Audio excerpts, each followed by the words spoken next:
Pumps it, looking, steps back, in the end zone, touchdown Alabama! Jahmyr Gibbs, what a play by Bryce Young! This is 365 Sports, powered by Sikkim365.com. Looking for Johnston now, speaking of big plays, he's got it, and it's a touchdown! 365 Sports is presented by IdealMRI.com. High-quality MRIs for $497 or less. IdealMRI.com. Your health is important, so is your budget. Williams, and it's intercepted! Cam Smith read it so well! Cam Smith was all over that play. 365 Sports is also brought to you by Texas Farm Bureau Insurance, protecting Texans since 1952. Here's Stroud being chased down, but then launches downfield, and that ball is intercepted, bobbling it in the hands of Banks, and Deontay Banks still on his feet and brought down at the 48-yard line. Have you subscribed to our YouTube channel? Search 365 Sports on YouTube. Brought to you by TFNB, your bank for life. Across the middle is Slovis. That's a Banakanda. Makes a man miss. There goes Izzy. Izzy! Touchdown Pitt! 24 yards. Now here's David Smoak, Paul Catalina, and Craig Smoak. Well, good afternoon on this Wednesday. Dave Aranda will join us in an interview I had from earlier today. He'll join us today in our segment at 5 o'clock. We'll have Matt Brown, publisher of Extra Points. Interesting note about the Big 12 and they're wanting to grow their basketball and how they're going to do it. He spoke with the COO of the Big 12 about that, and we'll have him today. Also, Jeff Howe covers UT, their spring game coming up on Saturday. John Cooper on the NFL draft. John Machota on what the Cowboys might be thinking, and a couple of other notes about the NFL Pulse Top 5 and a bunch of other things to get to today here on 365 Sports. So Jim Williams, Craig Smoak, Paul Catalina, I'm David Smoak, Garrett Ross, and Emery Winter, Jack McKenzie in the studio. So Jim Williams sent me this text last night after the news about Tony Petitti, and I thought the reaction from Pat Crakes was great. He just started laughing because he has so many stories about him. Said he's fantastic. Jim, outstanding choice. His work at CBS when the Major League Baseball Network was amazing. People who work with him love him. I never worked for him, but spoke with him off at CBS and Major League Baseball. Great sense of humor, very forward-thinking, an executive and creative person. Good fit for the Big Ten. He is a hands-on team leader who stays out of the spotlight but is respected by all the networks as well as those at the NFL, NBA, and NHL. He and Mike Oresco, the American Conference Commissioner, part of Sean McManus's team at CBS, two people you will never allow. There are two people that will never allow you to outwork them. Well, you know, if he's going to stay in the background, that's a little bit different than Kevin Warren the last couple of years. But I don't know if you can do that as a conference commissioner anymore, can you? Well, I mean, they're pretty set, right? That doesn't mean they need to get stale, and they don't need to get like, okay, we're fine, because it's never fine. But, you know, again, he also might change. And he, what did Pat say yesterday, Craig? He said he will execute what they have. In other words, things are in place. it's not like don't screw it up. He needs to put his own finishing touches on some things, but that's kind of the opinion I got. Yeah, I mean, that's great for them. It's not I don't know, commonplace to really like get into conference commissioners like they're 5-star quarterbacks, but that's kind of the world, I guess, we're sort of in now. So, yeah, I mean, good for them. It seems like a solid hire. It seems like the people that, know him all have good things to say, and obviously they're not in a situation where there's really anything that's of dire need in front of them in terms of financial situations or TV slots or anything like that. They're well set up now and well into the future and will be. So he inherits something quite different than Brett Yormark did or George Kliavkoff did at the time. And I'm curious to see what the vision of the presidents and these schools are with him now at the helm. It was clear there was some disagreements with the way Kevin Warren was, I guess, envisioning the future or the way he was operating to some extent.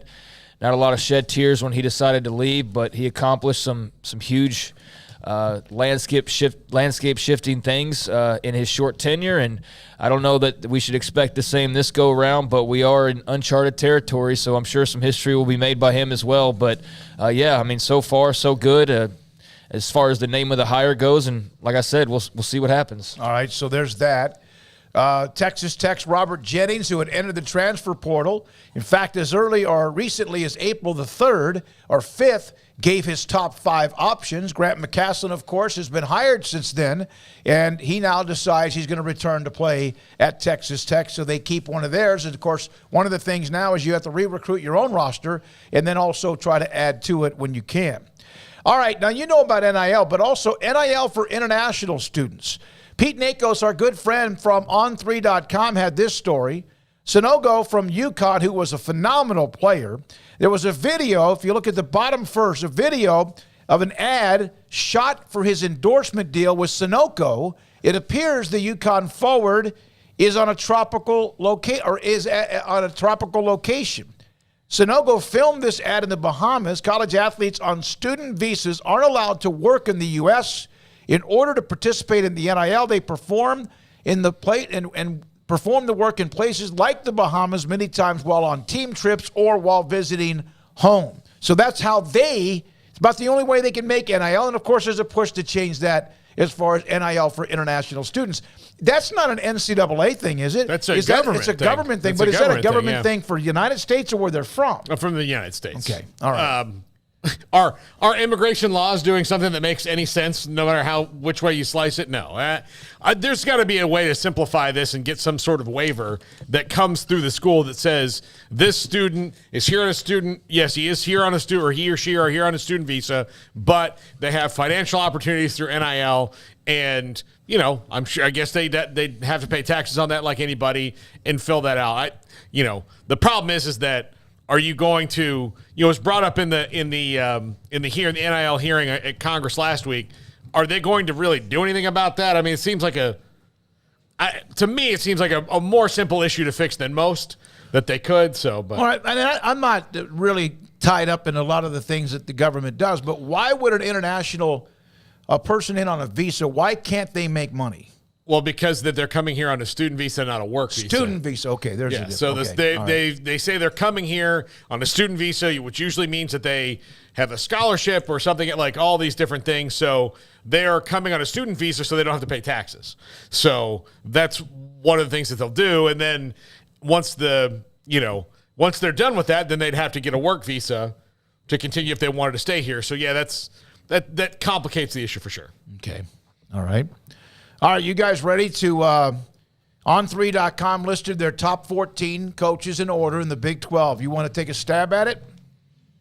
In what sport? Sure. In football. Okay. We'll do tennis first. No. Michael Woodson. TCU's really good, so I guess I would go with TCU. Probably Texas as well. Number 1 coach in the Big 12, who do you think they have listed at number 1? I would say right now it's Sonny Dice. Greg? Yeah, I guess. I mean, he just took his team to the playoff. I think it'd have to be him. It was Chris Kleiman, Kansas State. Won the conference title. He would have been my second guess. All right. And so your second guess would be number 2? So I guess Sonny Dykes. Yeah, 1 and 2. It was Kleiman 1, Sonny Dykes number 2. Number 3.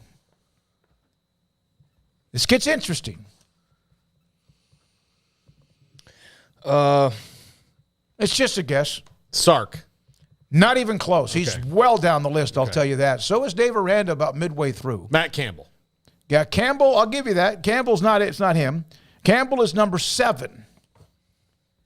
Yeah, I mean, we got 12 teams to guess, so it's going to be kind of weird if we just throw out a name that you think, who you think would be. I know I didn't give you guys any prep time because I never do, but Campbell's actually 7. Aranda is 8. I'll tell you that. 8. Lance Leipold. Okay, this is all right. What are we basing the list off of? Are we basing it off of like who's just the hottest name right now? Because that seems to be what this list is based off of. I mean, granted, the 1 and 2 are based off of last year, so there's just who did what recently, clearly, right? Remember, this is a fun exercise. Even if your favorite coach is ranked near the bottom, considered a damn good coach, even if he's at the bottom. With that, this list is totally subjective. It's my rankings. Might weigh the overall body of work for a head coach, take into account what college football has become ultimate. What have you done for me lately? Business. A job of a head coach has changed in recent years, so my rankings, I take account recent performance, recruiting chops, hiring quality assistants, sending players to the NFL, and how they have worked the transfer portal, which is probably how you would want to probably put that together. All right, I'll go down the list. You guys stop me. Yeah, I mean, it is very subjective. So, like, I mean, that's just like, here's the things that I like, and for somebody else, it might be a lot different. Like, I mean, I'd add some weight to, who's won a Big 12 title versus. Well, Kleiman did. Yeah, but you're saying Dave Aranda's like number 8, and Lance Leipold's number 3. So I'm just saying, not to bog down in that one ranking and like defend Aranda because he's had 2 years that haven't been that good, but. Yeah, I mean, let's hear the list and kind of see Kleiman what's 1. what. Dykes is number 2. Lance Leipold took over a Moorbound, Kansas program, led the Jayhawks to their first bowl game in 14 years. They won 3 Big 12 games, as many as they had won the last 6 years combined. He also does discuss what he did at Buffalo and even at Wisconsin Whitewater. Mike Gundy is 4. Elder statesman, consistent winner. Although returns are trending downward the last few years, he played for the Big 12 title 2 years ago. He mentioned that the Pokes have not won more than 8 games other than 2021 since 2017. Gus Malzahn at 5. Among the more difficult coaches to rank, former Auburn head coach led the Tigers to the national championship in his first year. Yet the results seen since have been mostly meh. Malzahn did win 9 games each of his first 2 years at UCF and positioned them, at worst, as a frisky team in the Big 12 during the program's initial transition. So that's not really current. That's because of what he did at Auburn a few years ago. Yeah, who was his quarterback that year, Paul, when he won the national championship? It was Cam Newton. Yeah. Kalani Sitake. All right, I'm calling BS on this. If he's number 6, Kalani Sitake, hot seat, was on the hot seat, then ripped off 3 consecutive years, going 11-1, 10-3, and then of course last year they kind of dipped like Baylor did, but their dip was not quite as bad at 8-5. And I'm not. I mean, again, it's subjective, so I'm not really calling BS on whoever wrote that or whatever. But I don't know. I feel like if just my subjectivity, I think that Kalani Sitake over some of the other names you're going to read. I don't know if I agree with that. He's a really good coach. They did have a down year last year, but they have had posted some good records. But I mean, yeah, you just said it. The guy was on the hot seat last year, and he's a top 5-ish coach in the Big 12 before they've ever played a game. He was on a hot seat before 3 years ago, but yeah, that's what he said. I mean, I'm talking about last year. He was very much there was talk about just kind of where they were. I know that there was just some easiness over, kind of the direction. So I don't know. That's not top 5-ish to me, but again, it's a subjective list. So. Matt Campbell 7. He always seems to be a little bit on the uptick when it comes to these things. I think there's a lot of respect for him, but you wonder, has he shown, even though it's Iowa State and they are at least winning more, is he one of those that seems like he's always going to have, well, he's a hell of a coach. Well, but right in I'm not saying he's not. Right in the middle, though, is probably about where he's 7. Has achieved. But ahead of Dave Aranda, and we're not, Now, on this case, Craig made the point, Dave Aranda 2 years ago had the best year in Baylor football history.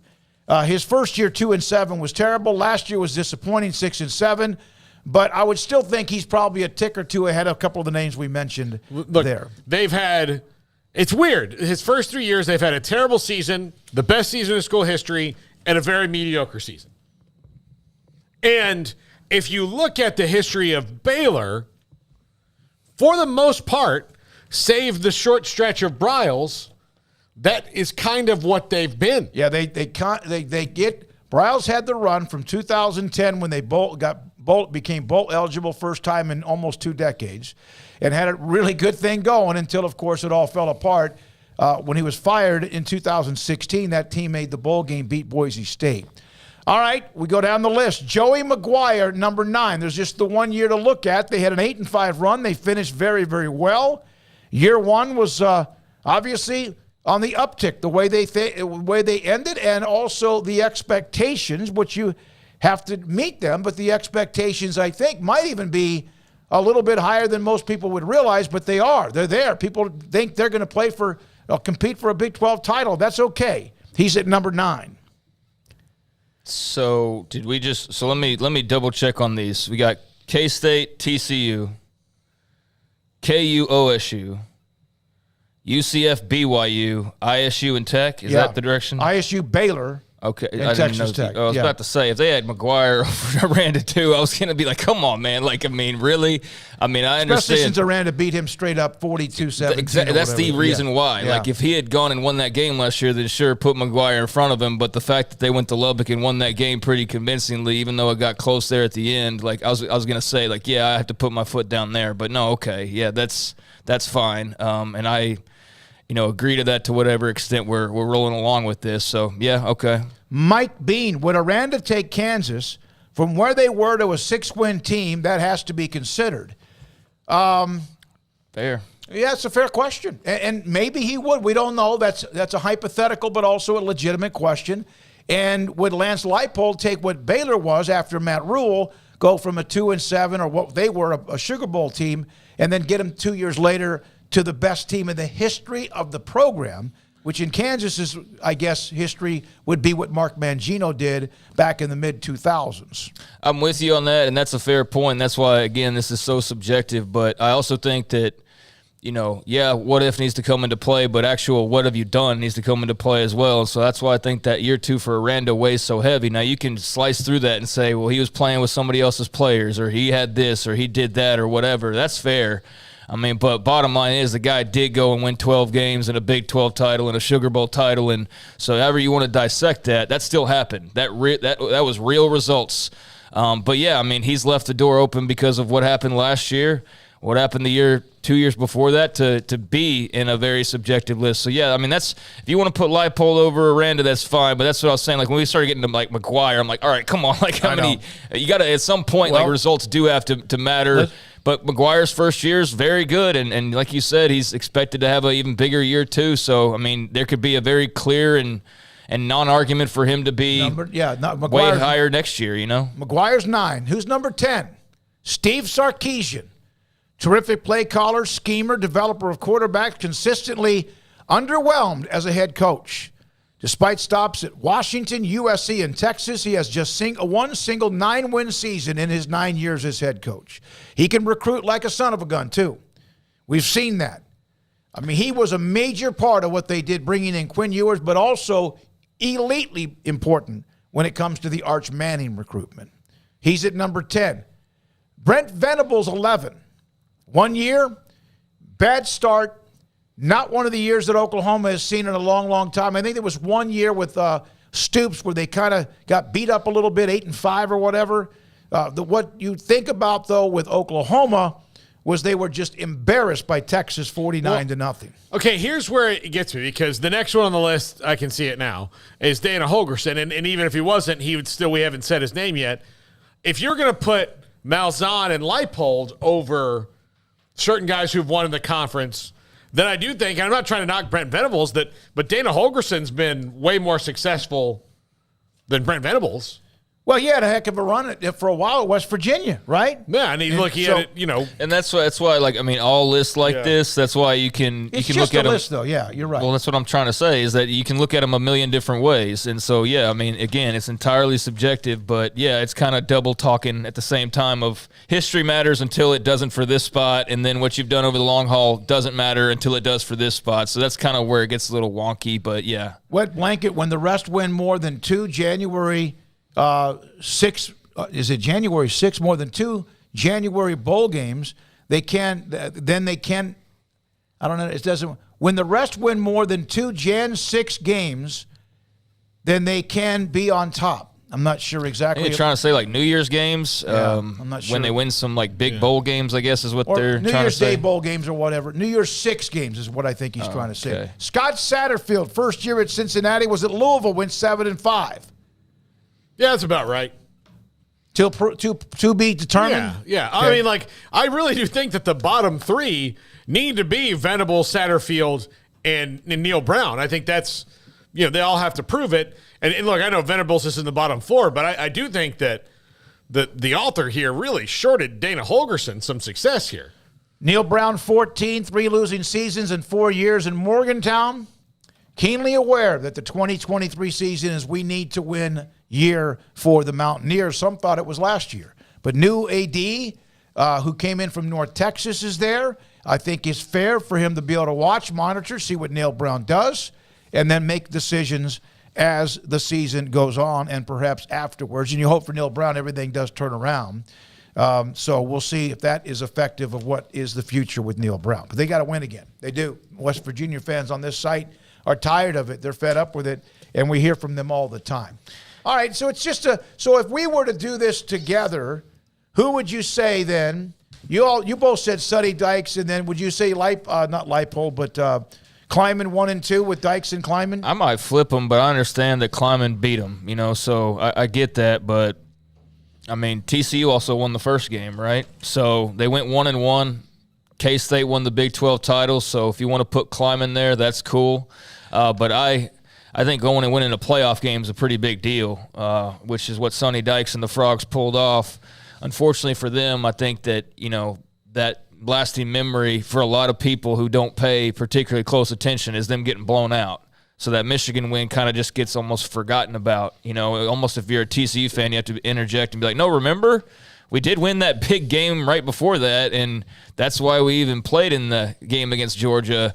But it does sort of get lost in the shuffle a little. So if you would have said Dykes number 1, then I would have been fine with that. I mean, I would have been totally fine with that. I think that is more of a 1A, 1B type of a thing. But if they put Kleiman there because of the second meeting, I'd also say, too, Kleiman and then turned around and got whooped by Alabama.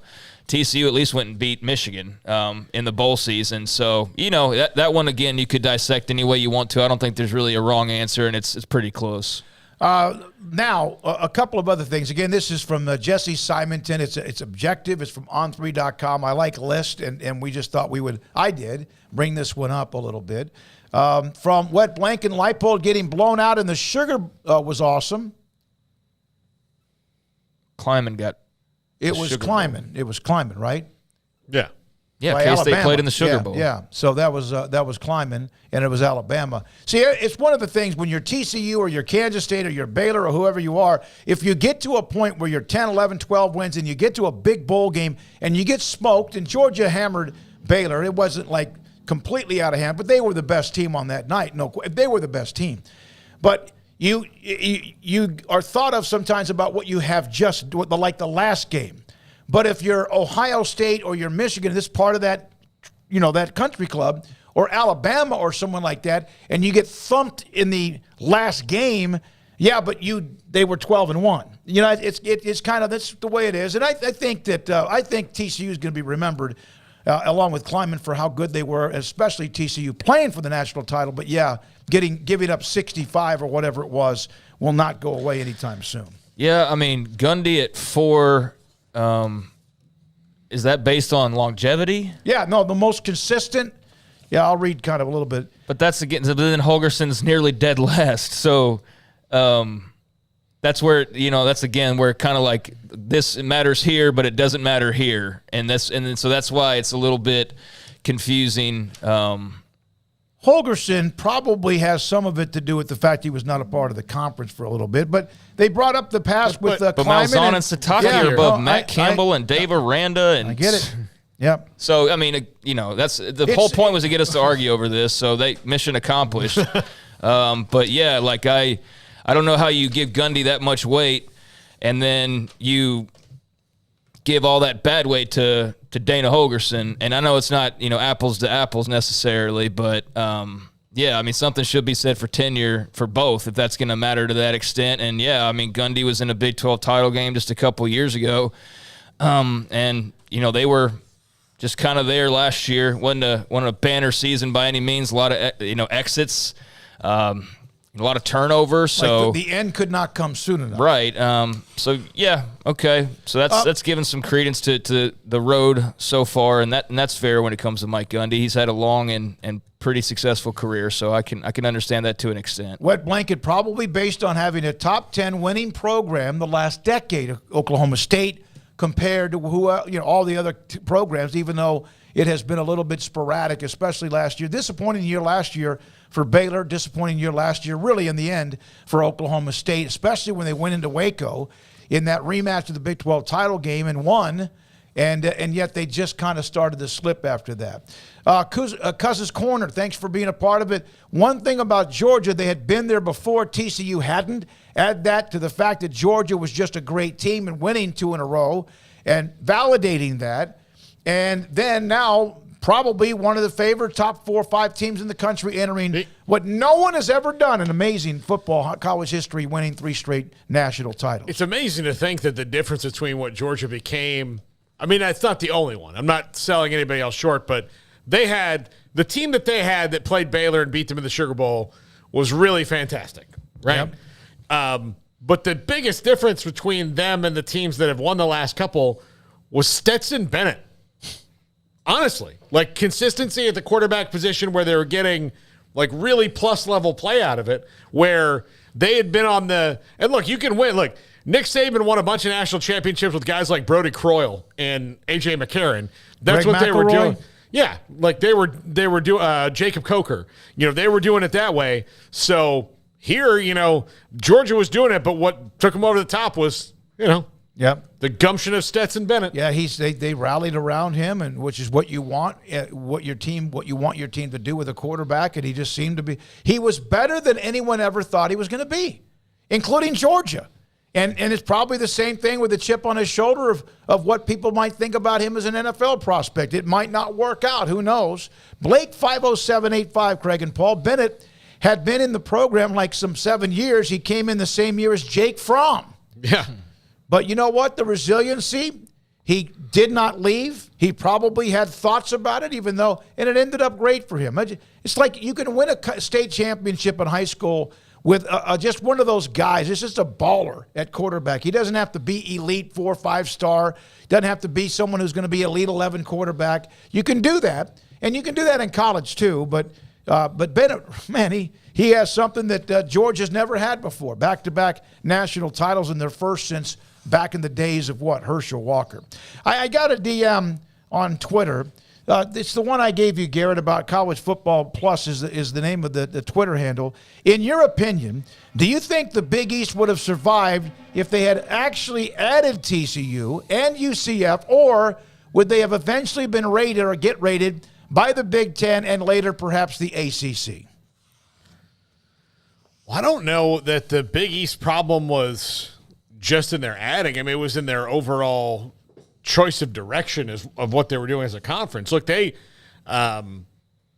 lost some big schools that were a huge part of them when Miami and left. Miami and who came in with Miami and the Louisville? ACC. Louisville, well, that was even before after that. But when they started losing teams left and right, I don't know if at that point UC, here's the other thing about UC, TCU maybe was a little bit Virginia different. Tech. Yeah, Virginia Big Tech East? and Miami. Yeah. Virginia Tech, Miami, they lose them. I mean, look, Virginia Tech and Miami in the decade before they left had both been Virginia Tech in a national championship game and Miami winning one. And so you lose those big powers.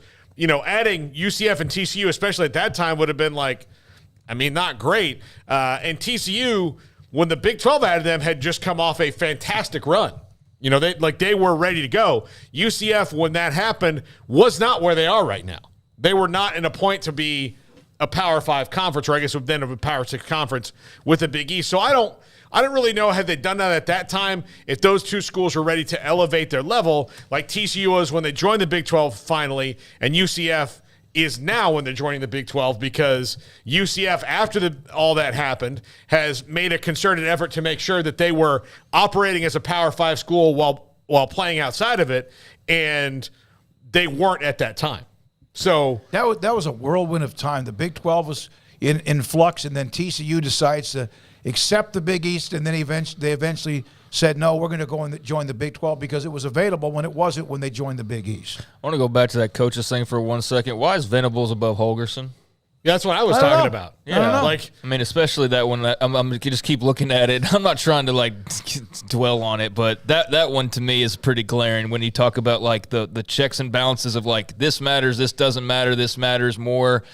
There's no excuse for Venables to be on volume higher alone than Holgerson. Shouldn't even be higher than Satterfield. Yeah. And quite frankly, other than Neil Brown just being kind of a lame duck at this point, that's the only reason he should be above him, quite frankly. Yeah. Because he doesn't have even the track record of a Neil Brown. If Venables' resume, and it was West Virginia, and Neil Brown had his resume and he was at Oklahoma, would he be higher? Oh, yeah. You already know the answer. So, it's not like he's getting super respect. He's 11 out of 14. Don't get me wrong. But, I do think that he could be 13 or 14, and that would be a fair argument. Now, as far as go ahead, Paul. But no, I'm just saying, on volume alone, all the guys should be above him. Right, yeah. All of them have been head coaches longer than he has. Right. On the Big East thing, I just think it's hindsight's 2020. TCU 13 years after the fact. Yeah, they've accomplished a lot since then, but there was no foresee. Obviously, if you were going to bring him in, you foresaw that they were going to be more than they were, and they had the room to grow and thrive, like UCF has as well over the decade. But I don't know that TCU's playing for a college football playoff had they gone to the Big East 13 years ago. Probably not. Are they recruiting? Are they hold on to Gary Patterson for over a decade? Or is he you know what? I think I'd rather be somewhere where we have closer recruiting and, more, be in the Big 12 and be a bit closer. I don't know, because those, you start to unravel that, and it's the MCU movies where it's it changes every little thing, right? You mess with the timeline or whatever. That changes everything. You can't just say I just flip it this simply and it's this. No, I think that would have been, obviously some incredible foresight to know that those two programs had the chance to thrive and grow and really be far more impactful than they were at 2010, in 2010. But I don't know that they go and either one of them go and accomplish what they did in that time period, and much less, have enough pull and sway to make the Big East have a different story than it's had over these last few years. One more thing on the Big East teams that went to the ACC. Jim Williams, our media consultant and research director of research, Pitt, Miami, Boston College, Syracuse. Yeah. Yeah. It was not all. I think Miami and Virginia Tech were first, and then the others came later. I don't know. I don't know the order. I'm not worried about the order, but those. Thank you, Jim. Appreciate that as well. All right, when we come back, we have Matt Brown coming up around the corner from publisher of Extra Points, and I think also a part of the D1 Ticker. And Clint Moses, Maryland left ACC for the Big Ten. Rutgers left the Big East for the Big Ten. Let's see. Katie Rader's excited. Jim Williams with us on the chat. Yes, he is. We appreciate that. The Big East didn't want football anymore after Miami, Virginia Tech, Boston College, and Cuse left, Syracuse. The league works better without football. And Isaac Horton, kids got the list wrong. Yeah, we're kind of breaking that up and digesting it. If I had my top 14, I'm sure there's 5 or 6 of them that would probably be eaten alive too, or at least disagreed upon. I think if you go write it side by side, it's not all that drastically different, really. But when we're sitting here going over every single one and the for and against and why this makes sense or doesn't in our own minds, then it's going to sound like it's tearing it apart probably, but that's not really the case. I think, like I said, you could flip 1 and 2, and that's fine any way you want to. I wouldn't argue Kleiman over Dykes or Dykes over Chris Kleiman, I'm fine with whatever you want to do there.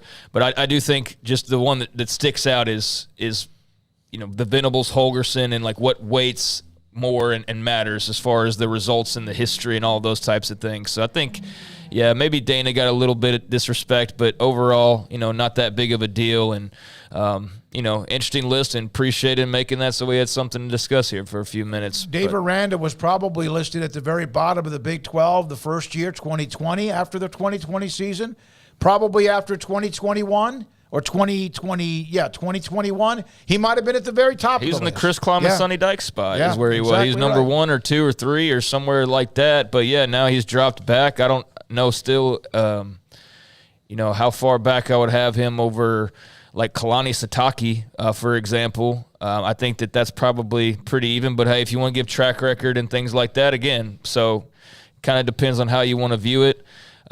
I can understand Matt Campbell's just been around and doing it longer, but, I think there's something to be said for trophies too. So, it's cool to look over that and kind of dissect it. When we come back, Matt Brown again, publisher of Extra Points, his thoughts. He put up a tweet. I spoke with the CMO of the Big 12 to learn about how the conference is trying to grow college basketball, which they think is undervalued, how you measure trying to make a conference cool, how sponsorships can tell stories, and more. That is a part of his Extra Points today. He's with us here next on 365 Sports. Your springtime experience begins during the Jeep Celebration event this month at Allen Samuels in Waco. Say big and get a 2023 Jeep Grand Cherokee Limited with total values up to $5,500 on both 2 and 3 row options. Or if that isn't enough, get a 2023 Jeep Gladiator Sport with up to $5,000 in total values. Plus, first responders get an extra $500. If we don't have exactly what you want, we can help you build the new custom Jeep of your dreams at Allen Samuels in Waco. The future's bright, the time is now. College is what you make it.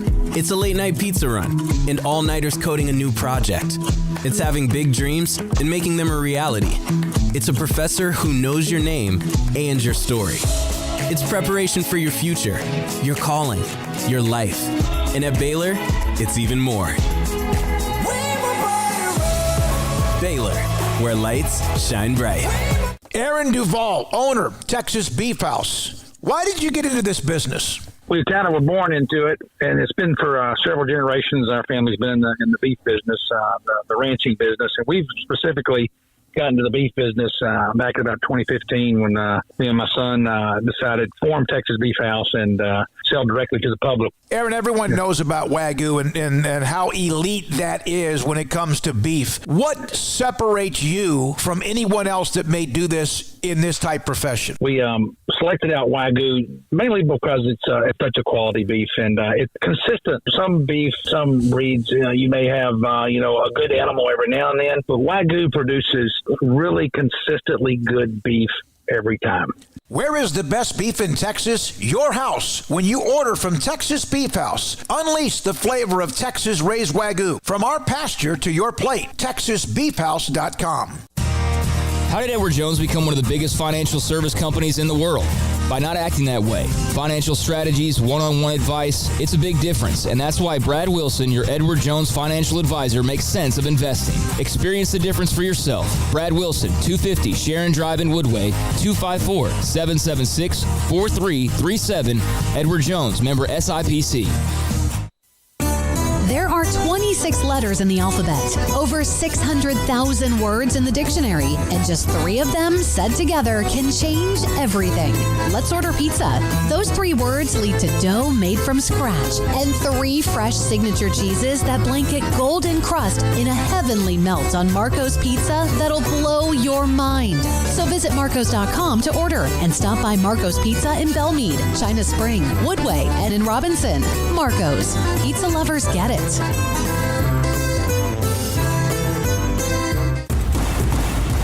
Petty Clinic Men's Healthcare in Woodway is now proud to offer you men an exceptional weight management body sculpting product called semaglutide, also known as Ozempic or Wegovy.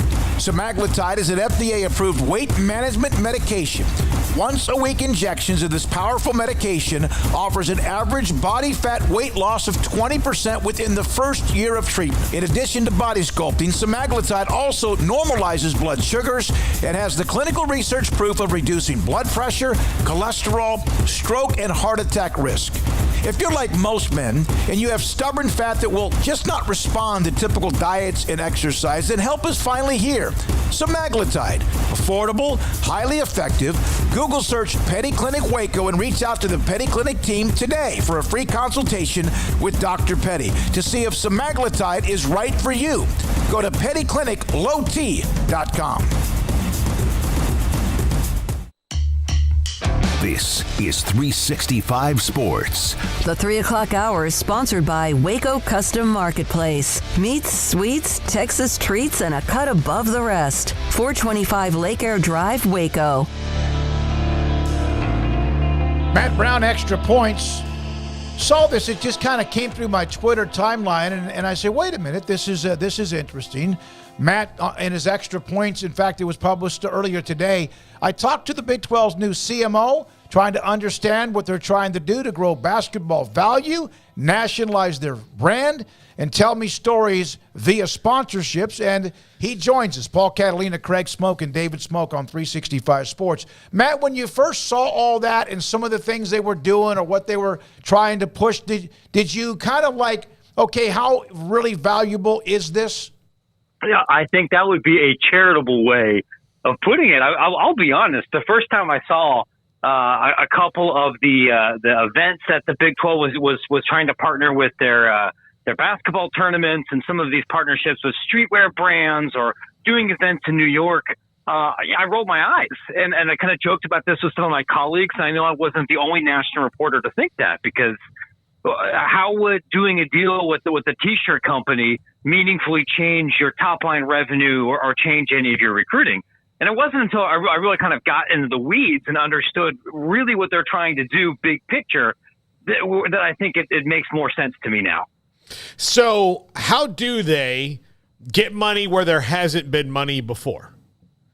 So there's a couple of ways to look at this beyond just money. But on the pure money side, right, you are able to secure sponsorships and licenses of intellectual property, your school names, their logos, their histories, and you can attach that to shirts, to apparel. You can license that to other third parties, and sometimes they can turn that into products. And typically you go to an event, right? You go to a conference tournament. There's the same standard T-shirts and hats. You go to any university bookstore. A part of what the Big 12 is doing, among many other things, is like, okay, well, can we figure out conference-wide deals to reimagine some of those products and sell to different audiences? You know, that was one of the things that was impressed upon me about doing this deal with the Japanese streetwear company was, look, this is a way for us to engage with audiences that might not otherwise be immediately interested in anything Big 12 related. And then we sold every single one of those things.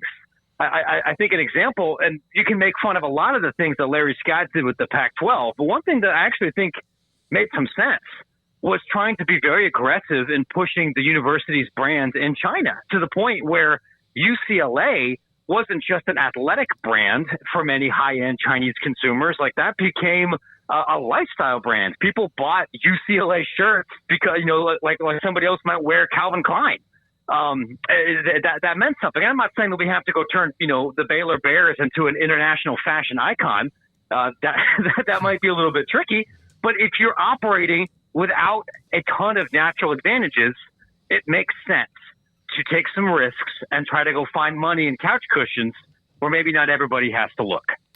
Matt, what are your thoughts on the basketball side of things in particular? And that ties in the ways that we've heard Brett Yormark, open to the ideas of, football in Mexico or, international basketball games. And he's obviously, camps in New York City and things like that. But this basketball value piece, I think, is very interesting because if it's undervalued for the Big 12, then I think everybody's going to see that there's probably more value they can squeeze out as well. But with them in particular having the strong brand they do right now, how much do you think there is to potentially grow the basketball side of things for this conference? It's a great question, and it's one that I think just as a sports business story is worth following along, even if you're not tied to any of these brands, right? Like the thinking here is there's not just broadcast money that's potentially on the table that isn't being realized, but that there's brand equity and ability to tell this story and reach different kinds of people in a new way. And the New York camps and forming partnerships with Rucker and trying to have a presence, whether that's in Mexico or Los Angeles or elsewhere, I actually do think that's smart. And it's smart not just because there's a lot of very good basketball players and basketball fans in New York, obviously. Nationalizing or even internationalizing the Big 12 brand is something that would have importance in a way that it might not for the SEC or the Big Ten, because this league is great at a lot of things. It doesn't have a major presence in most gigantic population centers, right? I'm in Big Ten country, and you've got New York, you've got DC, you've got Chicago, you've got Detroit, which all of these are still top 20 television markets. You have a lot of people in these areas. Now you've got Los Angeles, which is enormous, and you have Big Ten grads that move in very large numbers to all of these other cities. That's part of how the Maryland and the Rutgers acquisitions worked. That's not so much the case here, but you're bringing in not just a conference commissioner, but multiple staffers that have enormous experience in professional sports, particularly in the coastal areas on how to brand yourself and how to sell. So I don't look at this and think, yes, if the Big 12 pulls off this strategy, they're going to reach financial equity with the Big 10. If that's how you define success, I can stop you right there.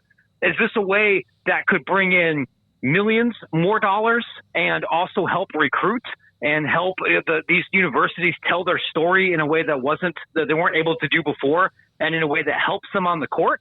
Yeah, I definitely think that's possible. And I think that's possible in a couple other sports besides basketball too. For the longest time, the Big 12 was the one who was being rated.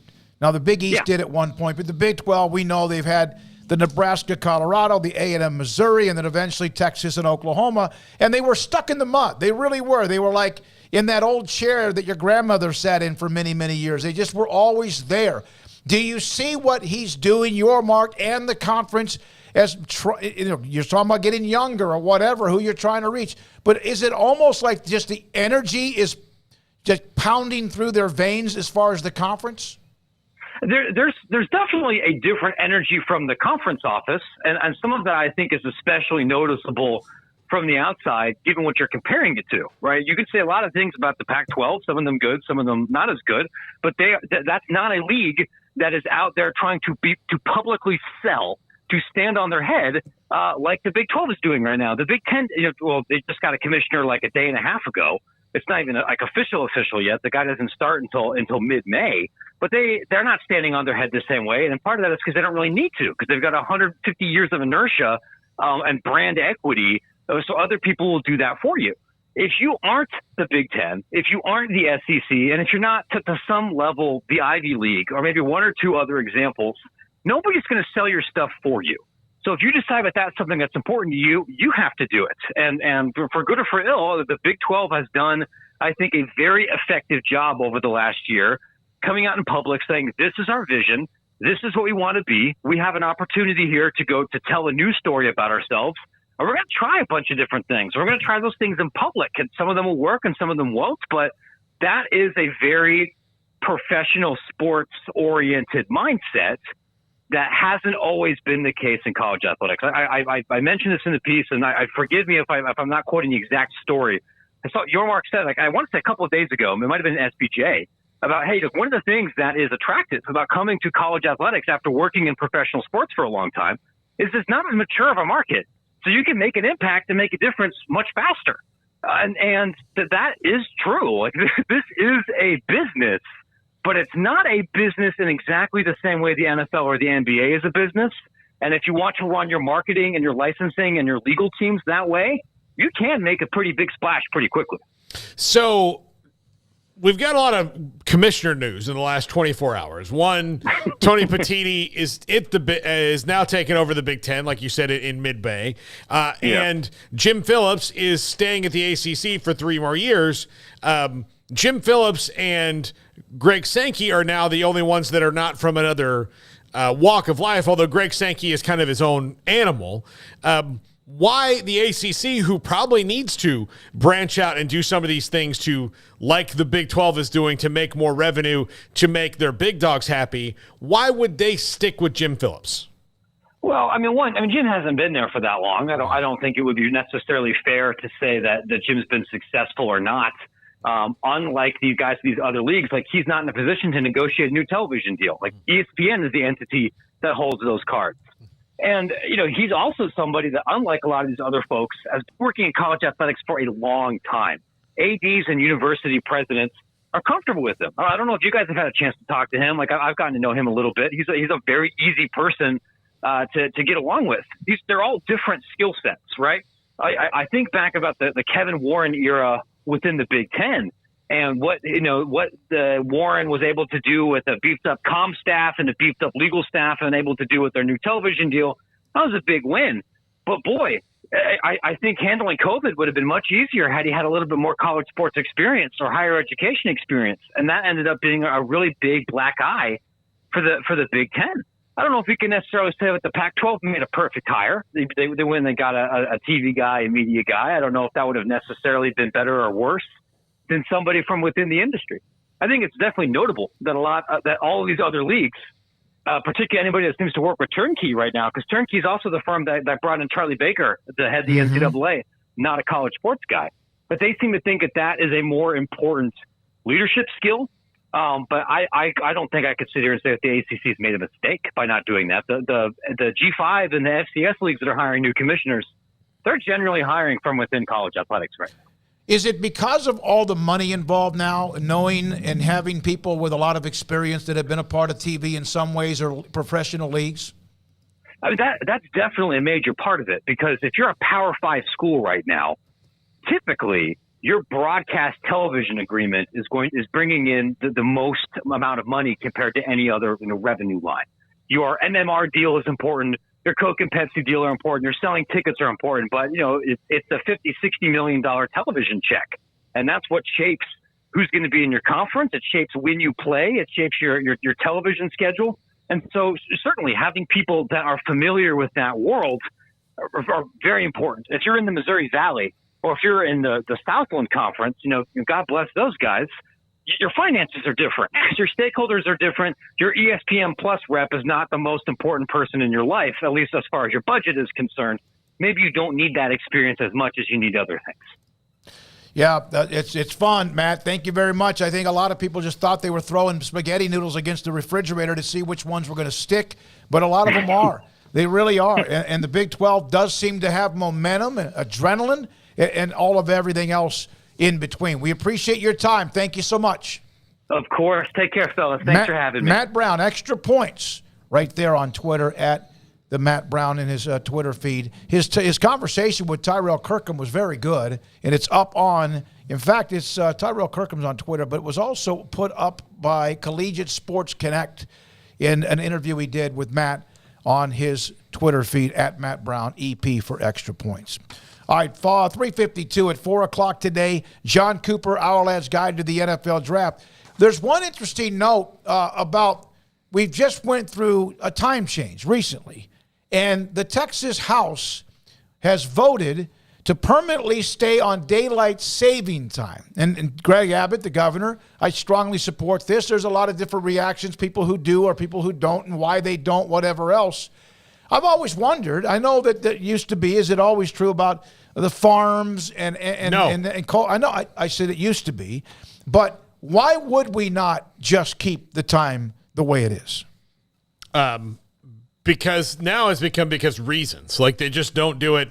The reason it happened was because of Kaiser Wilhelm. I mean, that's what daylight savings time was all about, was World War I and all that, and we just kept going on for on and on. I'm just happy to see a bipartisan issue charged through the House in Texas. Maybe this can be a harbinger of things to come, because it would roll. This is clearly right our top issue that we're dealing with. Yeah, I know. It's the number one thing on our minds. Everybody, voting and all that. So great.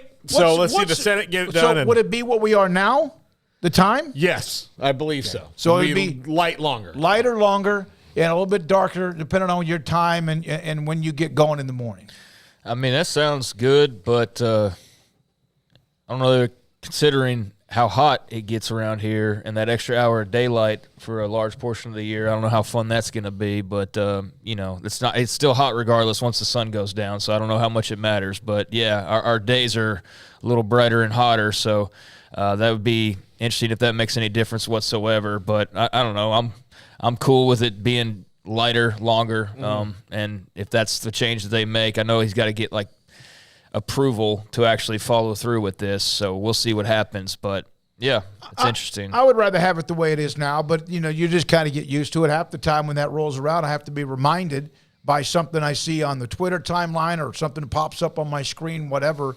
But this is the best as far as the way the day sun up and sun down for me is I like this better. At 4 o'clock, John Cooper. At 4:45, Jeff Howe on UT. I got one other quick note. Paul Feinbaum, who's from Memphis, we know who he is. Everyone has an opinion on him. We know he's an SEC guy. That's obvious. But he started in front of the Memphis Touchdown Club discussing Memphis and the Big 12. And he said, Memphis should be in the Big 12. I thought it was a gross mistake by the conference a couple of years ago to pass when they ended up not taking anyone in. And ultimately, of course they did. I think Memphis was perfect for that. They were on the radar. We discussed it, covered it very, very different. I mean, very, very thoroughly.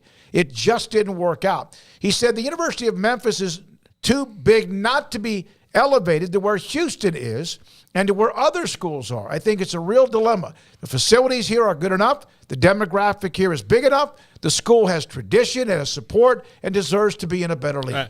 I want you to go back to that first sentence. The facilities are good enough.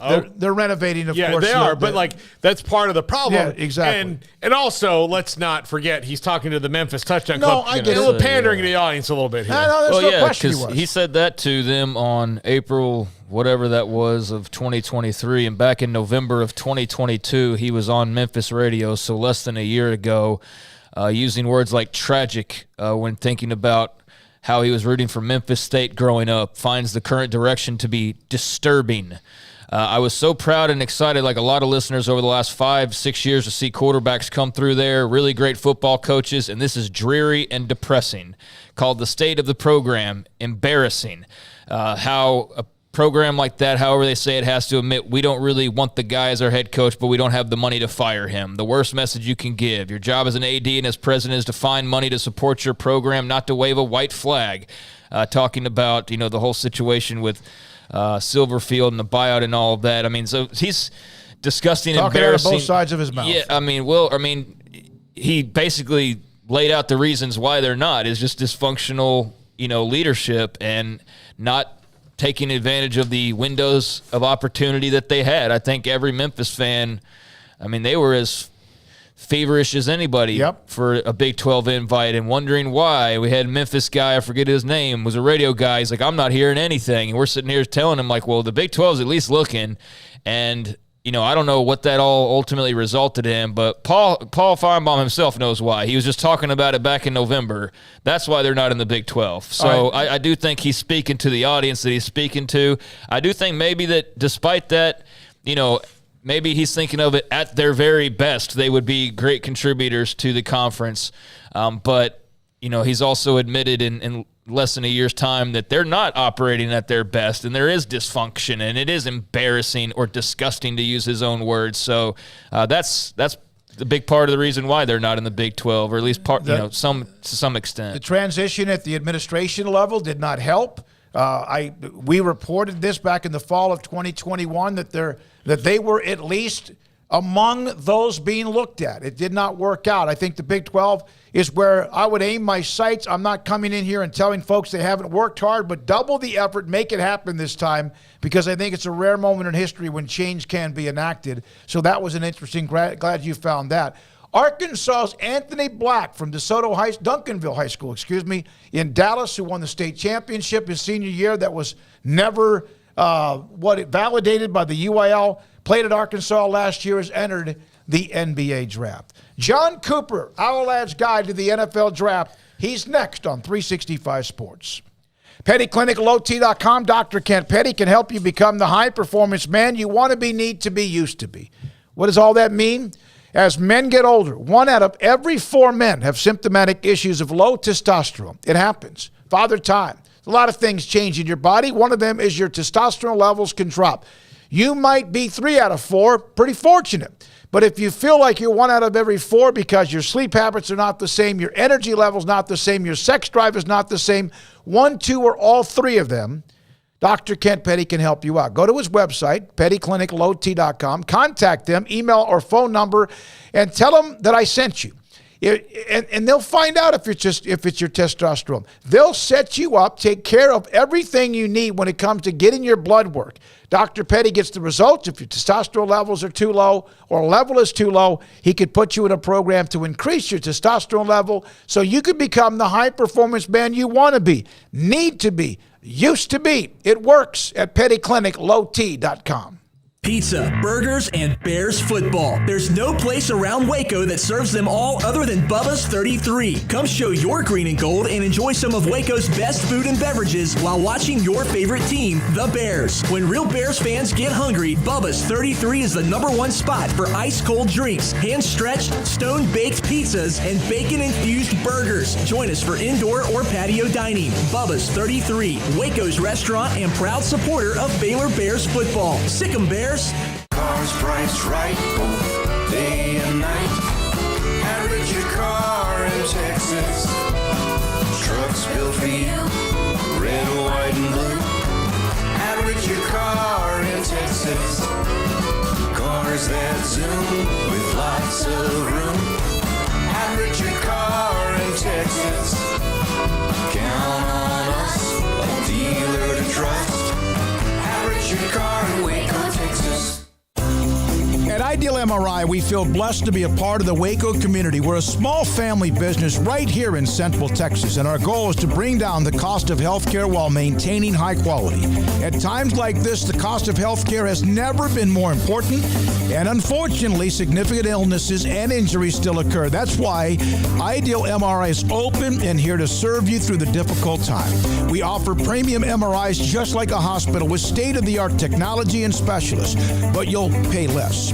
Sometimes thousands of dollars less, whether you're using insurance or not. At Ideal MRI, we accept most insurance and there are no hidden costs, even offering financing if that's needed. Everything included in the price, and you'll not get something as a surprise in the mail later on. If you need an MRI, ask your doctor about Ideal MRI. They'll know. You can schedule an appointment safely from home online in minutes at idealmri.com or give us a call, 833-IDEAL-MRI, idealmri.com. Baylor Scott & White Southwest Sports Medicine and Orthopedics, the team physicians for Baylor Athletics, diagnosing and treating all sports-related injuries, including concussions. These specialists also provide orthopedic services for athletes and non-athletes alike, whether it's knee or shoulder pain, a wrist injury, orthopedic spine care, and even an arthritis and total joint clinic. Trust the doctors Baylor Athletics trust. Baylor Scott & White Southwest Sports Medicine and Orthopedics wants to get you back in the game.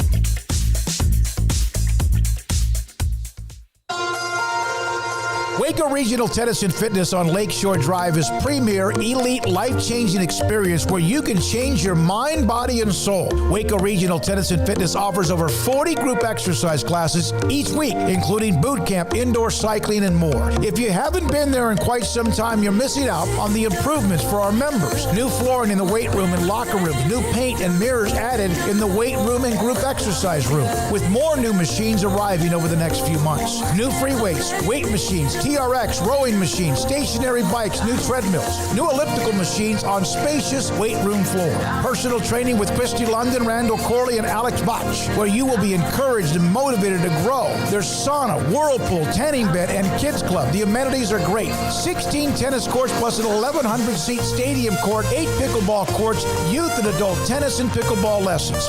Visit our website, wacotennis.com, or visit Waco Regional Tennis and Fitness on Lakeshore Drive in Waco.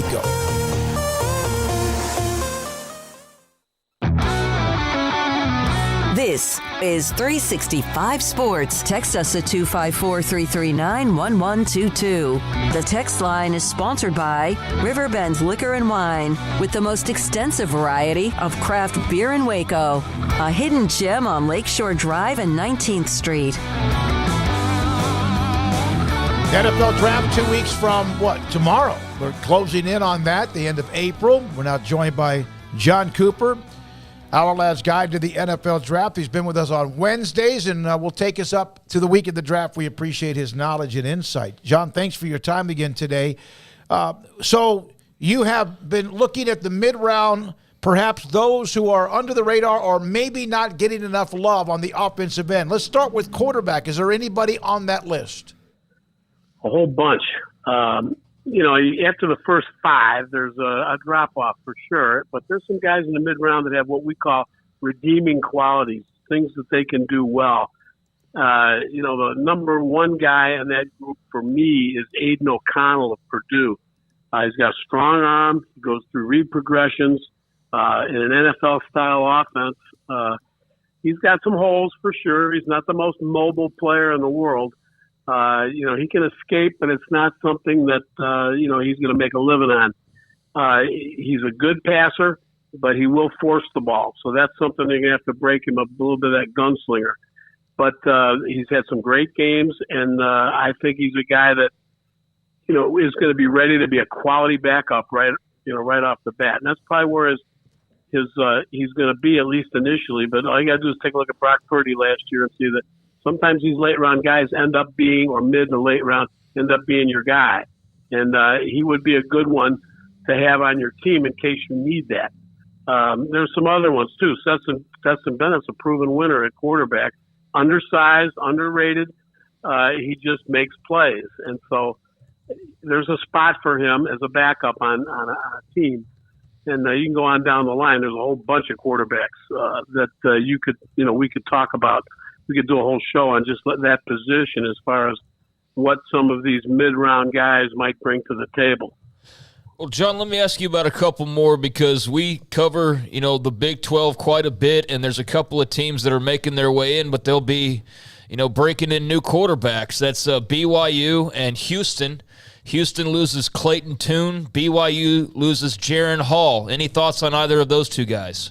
Well, they're both solid players. Hall, is a strong arm, good, and he's decent athletic ability. He's got some issues, in terms of consistency, but, plays in the offense, that throws the football. And Tune at Houston is a guy that, we think is probably about the 10th. Those two guys are both in the same mode, maybe a little bit of a drop-off from some of the other ones. But Max Duggan would be a little bit below them, but in terms of how they're ranked. But Tune played in an offense that allowed him to display his passing talent. He's got some mobility, definitely, and he's a guy that a team is going to look at, like we're talking about, as a quality backup who could develop into something more. Is Hendon Hooker in your top 5 of quarterbacks available? Yes, he's number 5 right now, but I'll be honest with you, if he didn't have an ACL after what I saw of him early in the season last year, he might be number 3. Okay. I personally really like him, but I understand with the ACL, you don't know for sure. He could still sneak back into the first round, but it's more likely that he's a second-round pick. All right, let's go to running back. I know that there's 1, maybe 2 in the first round with Bijan, and then Jahmyr Gibbs at Alabama. Who is next in line, in your opinion? Well, there's a whole bunch of them you could say are next in line. Shane from Texas A&M. I don't know if I pronounced that right. Shane. Yeah. Shane. Okay, yeah. Close. But, so there's a bunch of guys that could fall into that area. Just going down a little bit lower maybe than some of the guys that are all bunched up like Charbonneau and a few like that. There's a guy that I really like. It's Keaton Mitchell from East Carolina. Small stature back. He's got blazing speed and a very unique agility in traffic. He's small, but he's awfully tough to tackle in the open field. Excellent stop-start quickness, explosive.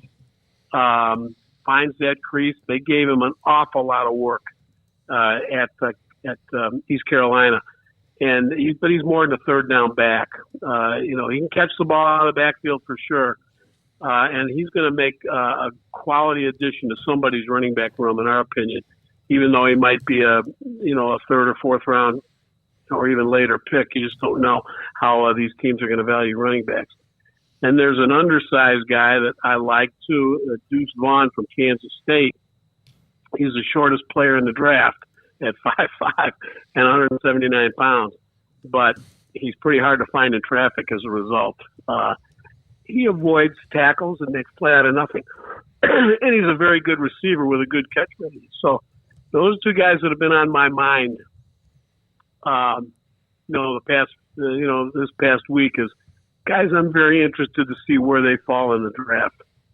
John, wide receiver wise, this is a class that's like that feels like the grades are moving, or at least people think maybe Jackson Smith and Jigba is the only like true first round guy that'll be on most boards, and other guys kind of slipping in to the second rounds. But there are guys like Jonathan Mingo from Ole Miss that seem to be getting some bump up the boards, and maybe like Rashee Rice. Who do you like at wide receiver in the mid rounds?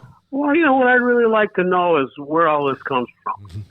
Because when I look at film on guys, Smith, the kid from Ohio State, yeah, he's great. He was hurt this year. He probably is the best receiver in this draft. Coming off an injury, you don't know. I mean, why is Quentin Johnson falling so far in people's eyes all of a sudden, in pundits' eyes? Where are they getting their information? That's what I would love to know, because every NFL team has a different view in their room, and it's very possible he's the first guy that goes still. You know what I mean? So, I guess I just don't know. They haven't changed. They're still the same player they were that we were looking at 2 months ago. Nothing's changed. So I don't know what makes guys go up and down the board. We don't fluctuate as much, I guess. But anyway, some of those mid-round guys that you're talking about, my favorite is Xavier Hutchinson from Iowa State. He's probably our 17th rated receiver, but extremely productive player.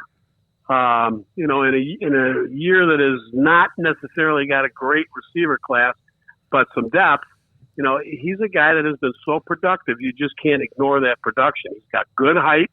He's tough. He runs after the catch. He breaks tackles, and he gets open.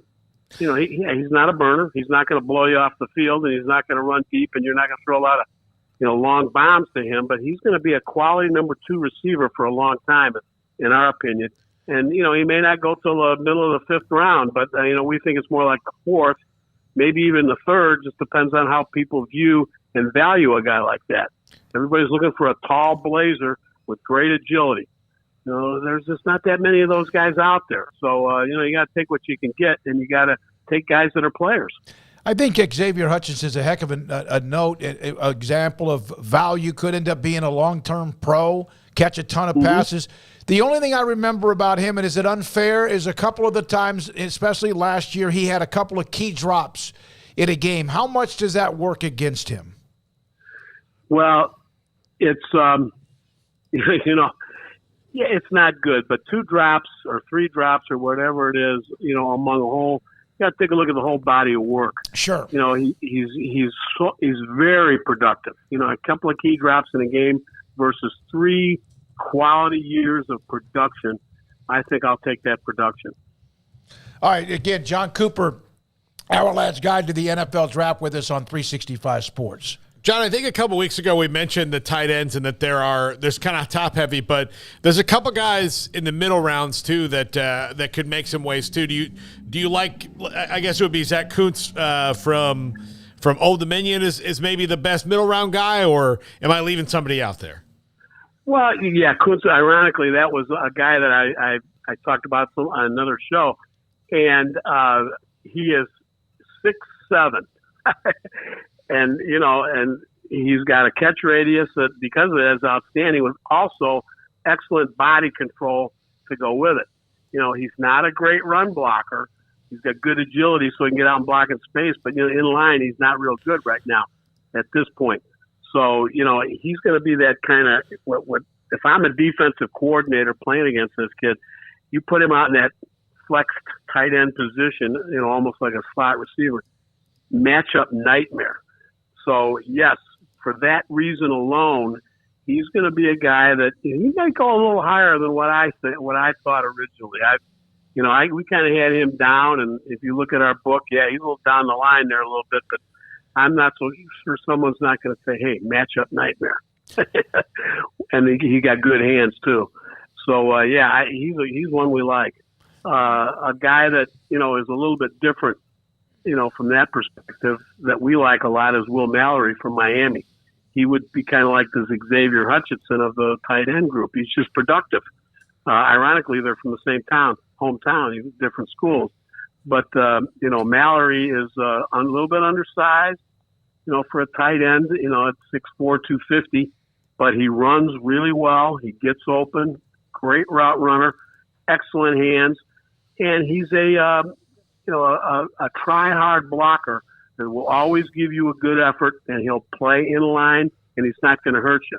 So he's a potential two-way tight end that we'd like to see him be a little bigger, a little bit more bulk, but he's a solid receiver. And, he's going to go, in that mid-round area, 4th, 5th round probably. But, if you watched him at the Senior Bowl, he looked very good to us, and we like him.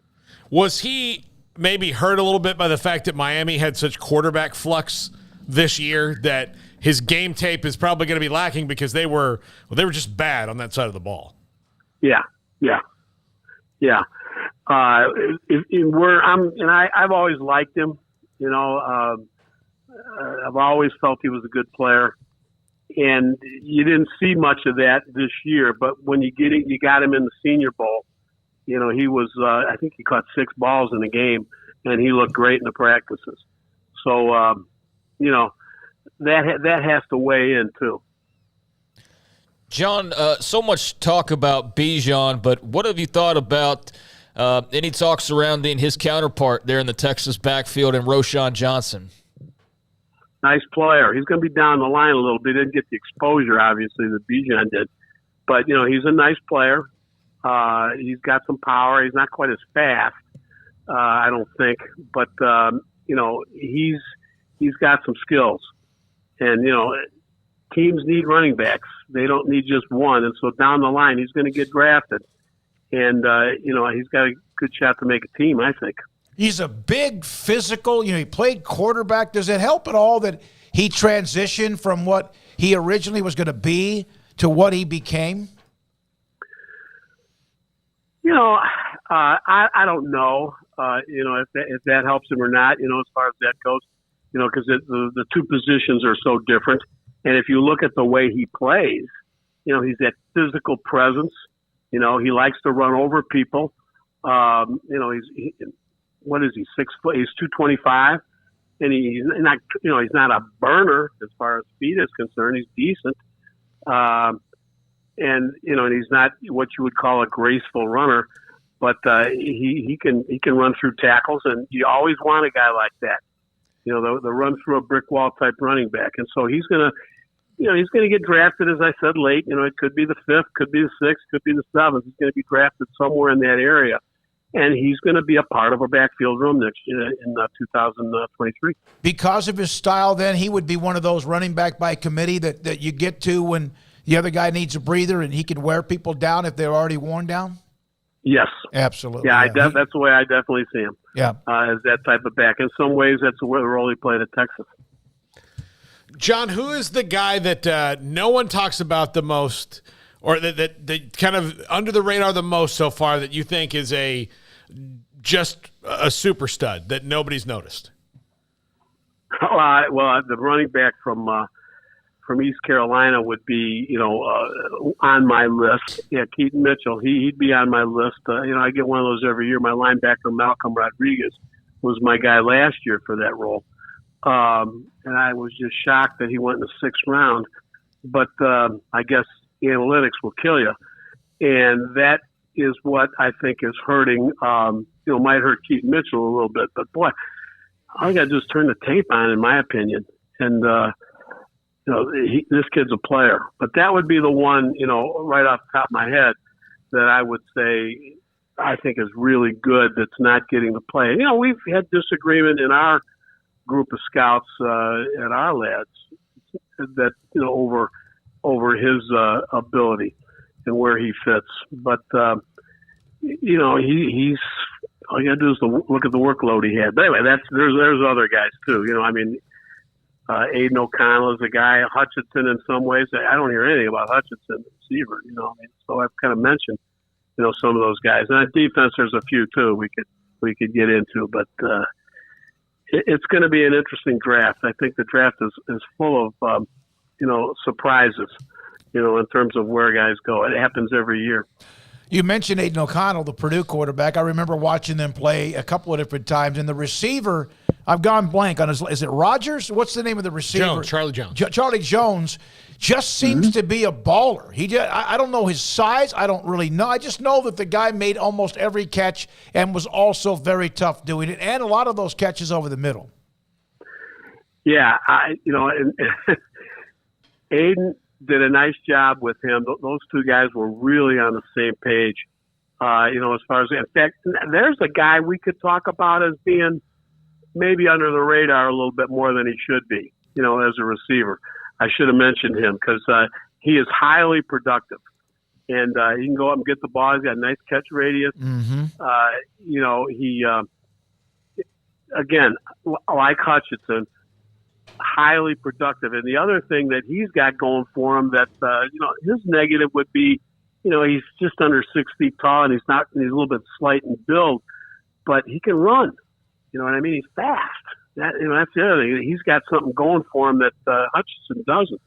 You know, he can really run and he can get open underneath, you know, as well. I mean, he could improve route running somewhat, but, you know, when he transferred from Iowa, you know, he really became, you know, something special. And I think like you said, he's under the radar. Yeah, I do. How much lying goes on the next couple of weeks when people talk about the draft? Well, you know, an old NFL general manager once told me years ago, you know, as they were getting ready for the draft, he said, listen to everything, believe about a third of it. Okay. All right. So, maybe even half, maybe up to half. But because, yeah, there's a lot of stuff that's, I guess, thrown out there. I wasn't aware of anything. In fact, he didn't tell me where it's coming from. But, you know, there's always going to be guys that, you know, are, you know, like to talk, pundits, things like that. And I'm sure there's, you know, I heard rumors that, you know, that they like to set. There was a certain draft analyst years ago that scouts and general managers like to try to set him up with information just for fun that was completely false. Just for fun. Oh my God. And that's just something I was told by, you know, there's a lot of scout stories, yeah. you know, out there that, but that's one that I was told, you know, and, go ahead. No, how's Dan Shonka doing? I know we spoke with him. I know he's going through a lot of physical therapy. How's he doing? He's doing better. He's a fighter. I mean, he's had you know, that left side is still a struggle, but he goes to exercise class every day. He gets physical therapy like 4 or 5 times a week, and he's very religious about doing it. So he's gotten stronger. You know, he's still not quite able to. His speech is really good. He calls me and we have some great conversations. You know, he's kind of overseeing things right now. Mm-hmm. So, you know, as far as what we do, he can't really, you know, write a report anymore, but he can read it and he can, you know, make comments on players. I get a text from him. He does Siri texts. And so I'll get a text from him about a guy every now and then. What do you think of this tight end? What do you think of that, you know, that happened? And tells me, don't forget about this quarterback. Don't forget about that guy and stuff like that. And so, and I love it. Yeah. And I had a great long conversation with him yesterday and got off the phone just feeling great. That's awesome. Please tell him we said hi. He's been on shows that I've done for probably 20-something years or whenever you guys started. And we wish him the best of luck. And also, John, we appreciate you. Hope to talk to you again next week. You bet. Thanks a lot. Appreciate it. John Cooper, Our Lads Scouting Service, Our Lads Guide to the NFL Draft. We appreciate his time. By the way, Joel, Space Coast Night has been in the chat. He's also on Twitter. He's a huge UCF fan. So we were discussing those quarterbacks, and with Gus Malzahn, I love what he said. He goes, I know it sounds like I'm a homer, but I'm not. But Malzahn coached a national championship, also won as an offensive coordinator, coached a few years winning the SEC division, often top 15, beat Saban 3 times, and now at UCF, in his second year, led them to the conference title game, beat Cincinnati, and has beaten Tulane. Beat Tulane last year, I think 38-31. Just saying, stack it up to whoever and anyone else that's a part of the Big 12. Yeah, I mean, I took a look at that list again during the break, and I think the only real issue I have with it is the Venables one. Yeah. I mean, even Sataki, I was thinking of, with him a couple years back of just kind of how it was a little and then last year, I mean, they won 8 games at BYU, but that wasn't a pretty 8 games. No. That was like a very ugly 8 games, and I know that they were struggling, and you had to fire your defensive coordinator, and you had to make some changes, so it didn't feel like a great year, especially after winning 10+ games, or winning 10 and then I think 11 maybe the year before, or maybe that's backwards. But either way, they won double-digit games 2 years in a row, and that cooled off any talk. And then they won 8 last year, but it was a hard 8 to win. And the team that beat Baylor early on, the way that win felt was complete BS. That was not as big of a win as it seemed to be. Although moving into the Big 12. Maybe it was for that type of a reason, but it wasn't like that was a great Baylor team in high. Like at the time you thought, wow, that's a great game. Baylor's fresh off of this past year, and what a win. And then it turns out like BYU started to struggle, and Baylor clearly struggled the rest of the way. So that wasn't quite what you thought. But no, I mean, he had a long run of success. So, yeah, I think having him right behind Malzahn, I think you could put Malzahn, even higher. Higher than Gundy. I mean, quite frankly, if you're talking about accomplishments, you could put him higher than – I mean, Dykes now has the playoff. If it wasn't for that playoff run, he would plummet down, I feel like, yeah, the because list. his previous resume was okay. Fine. Yeah. It was fine. And the reason why he was where he was, and now what he took advantage of last year was great. There's a reason why he and Cal both were ecstatic to part ways and move on, and he was thrilled to be in Fort Worth. But, yeah, I mean – Campbell over Aranda, I guess just longevity-wise, because Aranda's still a wild card. I mean, he's had the one great year, one mid-year, one bad year. So this year, this is showing the cards of, like, who is this really? And will that even be indicative of who he really is as a coach? Because they are turning this thing over pretty major fashion. I mean, at a lot of positions, including on the coaching staff. So I think how – he performs this year, this team performs this year will be very interesting. But, yeah, so really the only one I have an issue with is that Venables one. Dave Aranda will join us in an interview from earlier today at 5 o'clock. It's about 16, 17 minutes long. That will be at 5 o'clock today. One note, we like to discuss really sports ratings, whatever leagues. The play-in viewership on TNT last night of the Hawks and Heat game had 2.2 million. Timberwolves and Lakers, 3.5 million. Easily topped anything else on TV with adults under the age of 50. So there's the demographic. LeBron and the Lakers obviously hot in the NBA. They're kind of like the Cowboys and whoever else. And so there's the number. I think last year that number was somewhere in the mid-2s, 2.5 or so for one of the play-in games. All right.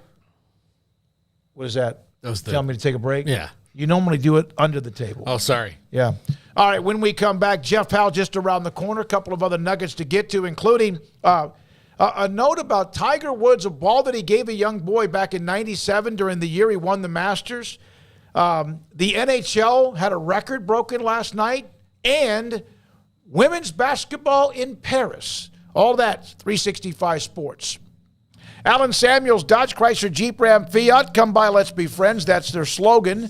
They have dealerships throughout, and they have one in Waco on Loop 340 and east of 84. Ram Truck Month, and the deals have gotten even better. 2023 Ram 1500 Crew Cab Lone Stars with $4,250 in values, plus 4.9% for 72 months. The 2023 Jeep Grand Cherokee Limited, $5,500 in total values during the Jeep Celebration event that also includes the 2023 Jeep Compass Latitude, $2,000 in total values, plus also 5.9% financing for 72 months. The 2023 Dodge Durango, $5,000 in total values. The 2022 Ram 1500 the Crew Cab Lone Star, 10% off MSRP, or take 1.9% financing for 72 months. Supplies are there. The cars, trucks, SUVs in and out. Their dealership, of course, can also bring cars in that they don't have because of the other dealerships of Allen Samuels around the South. So that's available. They are looking for really good pre-owned cars. So if you have one, it's been taken care of, they're going to give you probably a higher dollar amount than you think, and that means you can then make a decision on what else you want. It's pre-owned. It's, of course, the new cars as well. Come by. Let's be friends. Allen Samuels, General Manager Ted Teague, an Academic All-Star sponsor, Loop 340 east of 84 in Waco. TFNB Your Bank for Life is the official local bank of Baylor Athletics. Find out why more Central Texas are making TFNB their bank for life. Sign up for our Edge checking and savings accounts to earn interest or cash back. With 5 convenient locations and an award-winning mobile app, banking has never been easier. TFNB Your Bank for Life. Member FDIC. In Texas, there's pea-size hail and baseball-size hail. Guess which one hit our house? We didn't even know where to begin, but we called our Texas Farm Bureau insurance agent, and he was so reassuring. He knew exactly what to do to get our house back into shape and our lives back to normal. Now, we're even more thankful for the roof over our heads.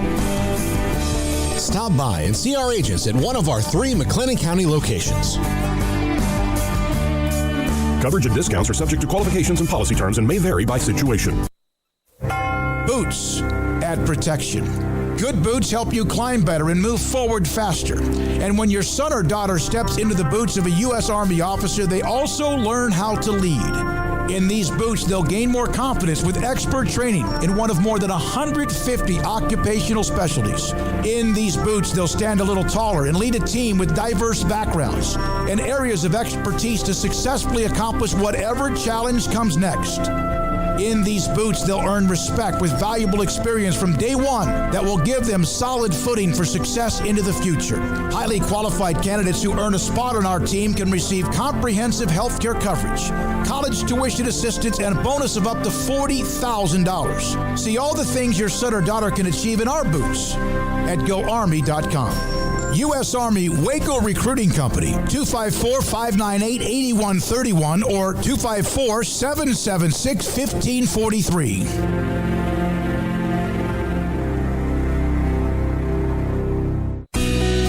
Camille Johnson Realtors guide you seamlessly through the process of buying your dream home or selling your current one. Commercial, farm and ranch, or residential, Camille Johnson Realtors can smoothly and successfully lead you through any transaction. With a team of 28 experienced agents who are excited about serving you, Camille Johnson Realtors services the entire greater Waco area. If you're in the market to buy or sell, contact Camille Johnson Realtors, 104 Midway Center in Woodway, or find them online at www.camillejohnson.com. Camille Johnson Realtors, elegant, charming, warm. Welcome home.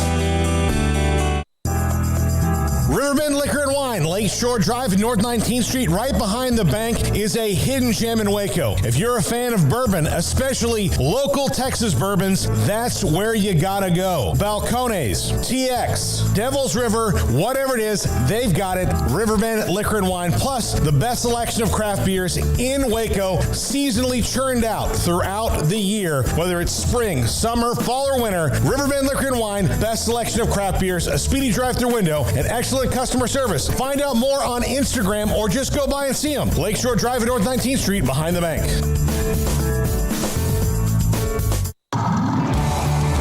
Waco Custom Marketplace is your hometown grocery store with a full-service butcher shop and bakery. Hi, this is David Smoak. The butcher shop can take your customized orders for seafood, pork, and poultry and custom cut your favorite steaks from bacon-wrapped fillets to T-bone to bone-in ribeyes. Cut specifically the way you want. They have Norwegian salmon fillets, catfish fillets, sliced ham or turkey and lunch meat, variety of cheese available, and several options of sausage links. Fresh chicken chicken breast or whole chickens, sliced bacon, pork chops, ground beef, marinated beef, and chicken fajitas, and always large briskets available, plus fresh vegetables. So the great product, customer service, and family tradition of the Bauer family continues at Waco Custom Marketplace, open Monday through Saturday. A full-service butcher shop and bakery available. Waco Custom Marketplace, 425 Lake Air Drive in Waco, or WacoCustomMarketplace.com.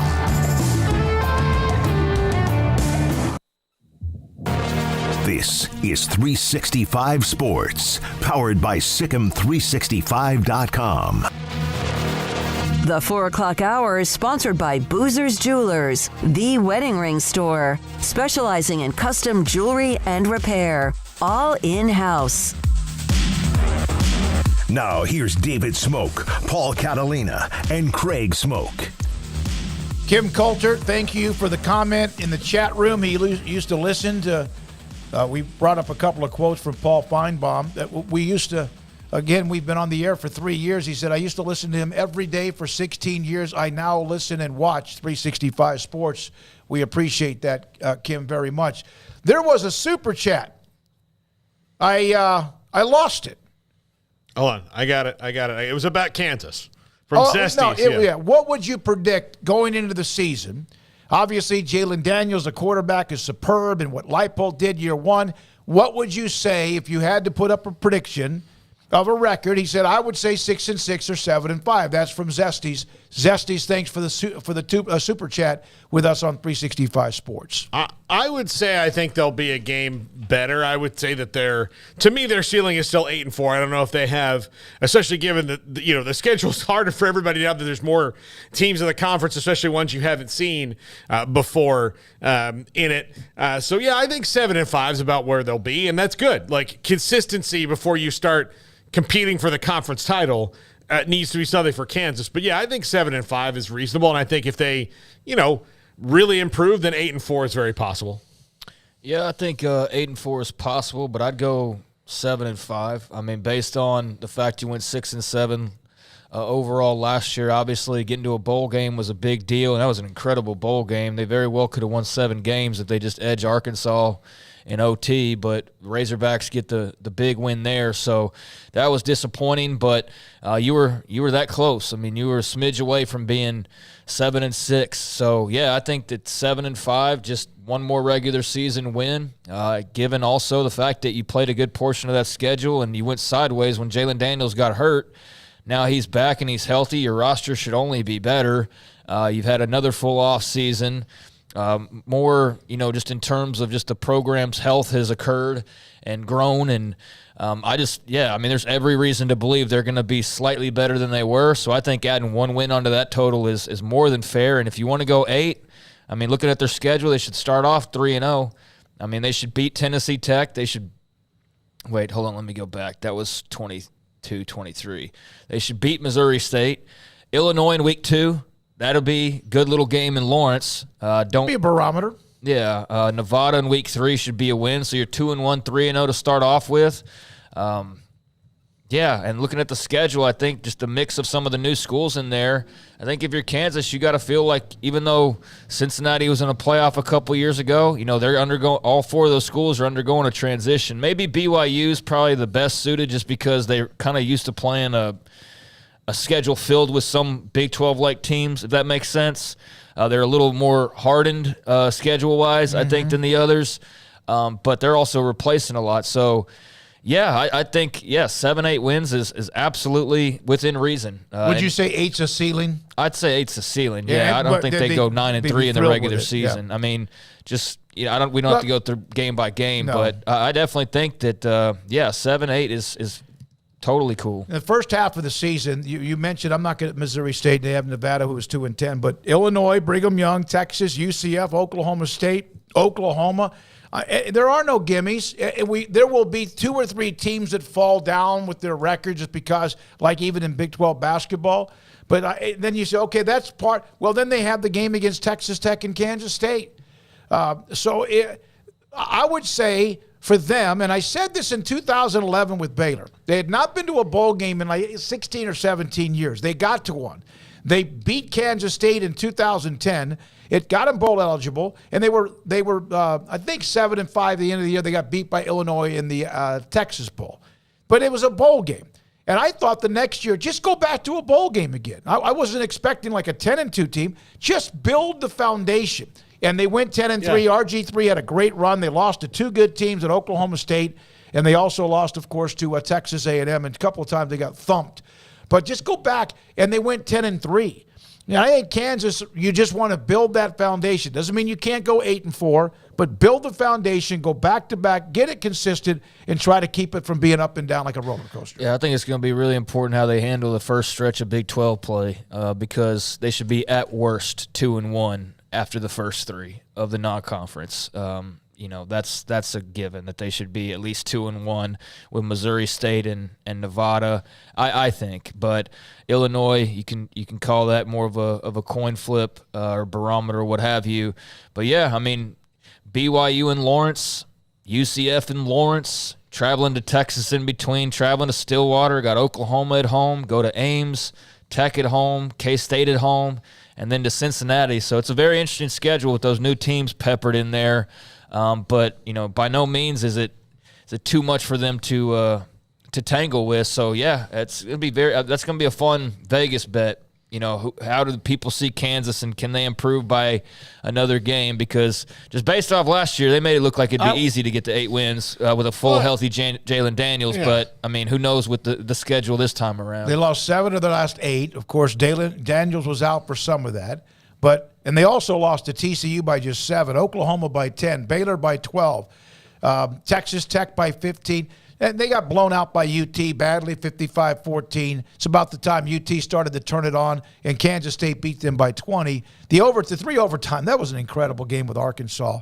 But with Daniels there, it gives them a puncher's chance. And beat Houston 48-30. Beat Iowa State in a low-scoring game, and most people played Iowa State.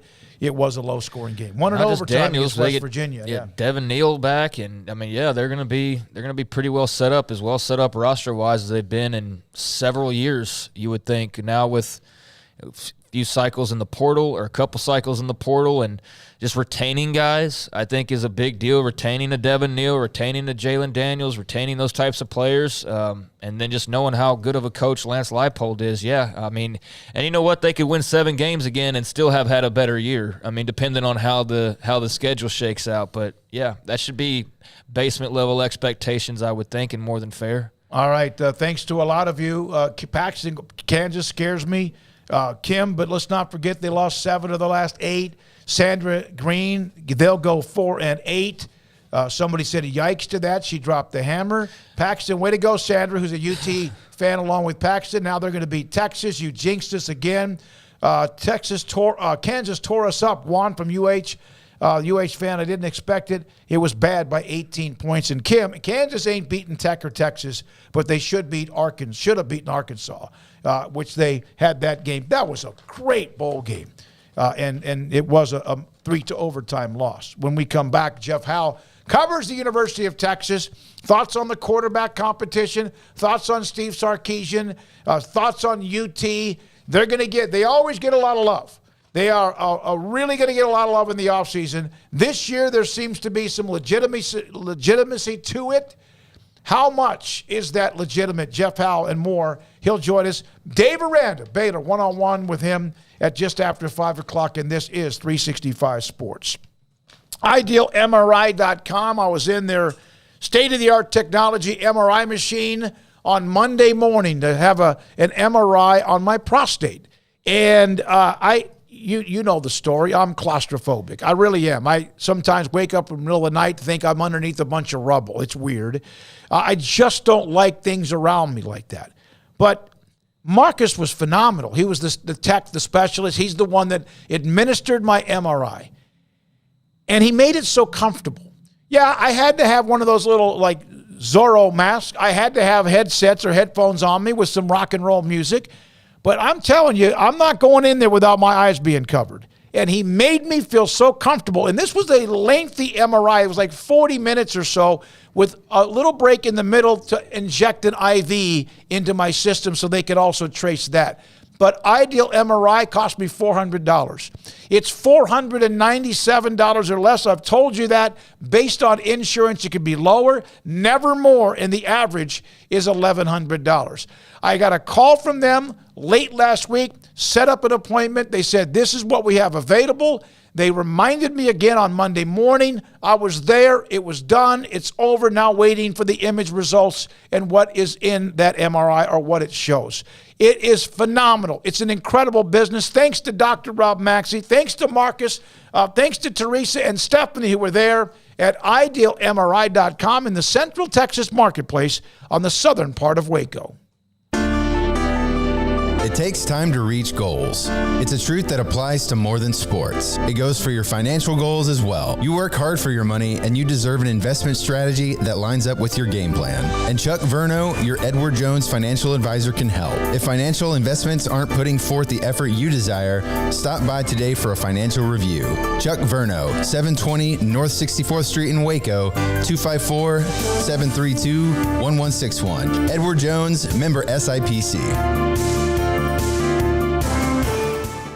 Do you or your kids get nervous about going to the dentist? Stonewood Dental, Dr. Steve Childress, he can help.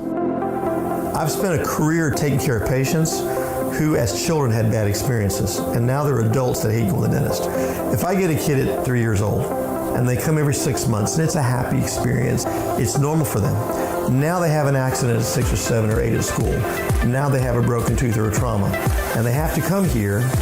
They're used to lights, they're used to water in their mouth, they're used to experience, they already trust us. It's amazing what we can do with that kid without it being a negative thing.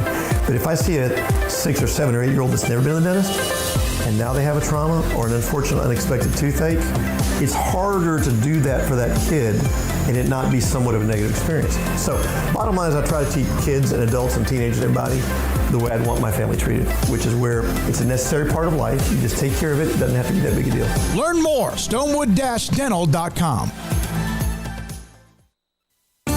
There are 26 letters in the alphabet, over 600,000 words in the dictionary, and just 3 of them said together can change everything. Let's order pizza. Those 3 words lead to dough made from scratch and 3 fresh signature cheeses that blanket golden crust in a heavenly melt on Marco's Pizza that'll blow your mind. So visit marcos.com to order and stop by Marco's Pizza in Belmead, China Spring, Woodway, and in Robinson. Marco's. Pizza lovers get it.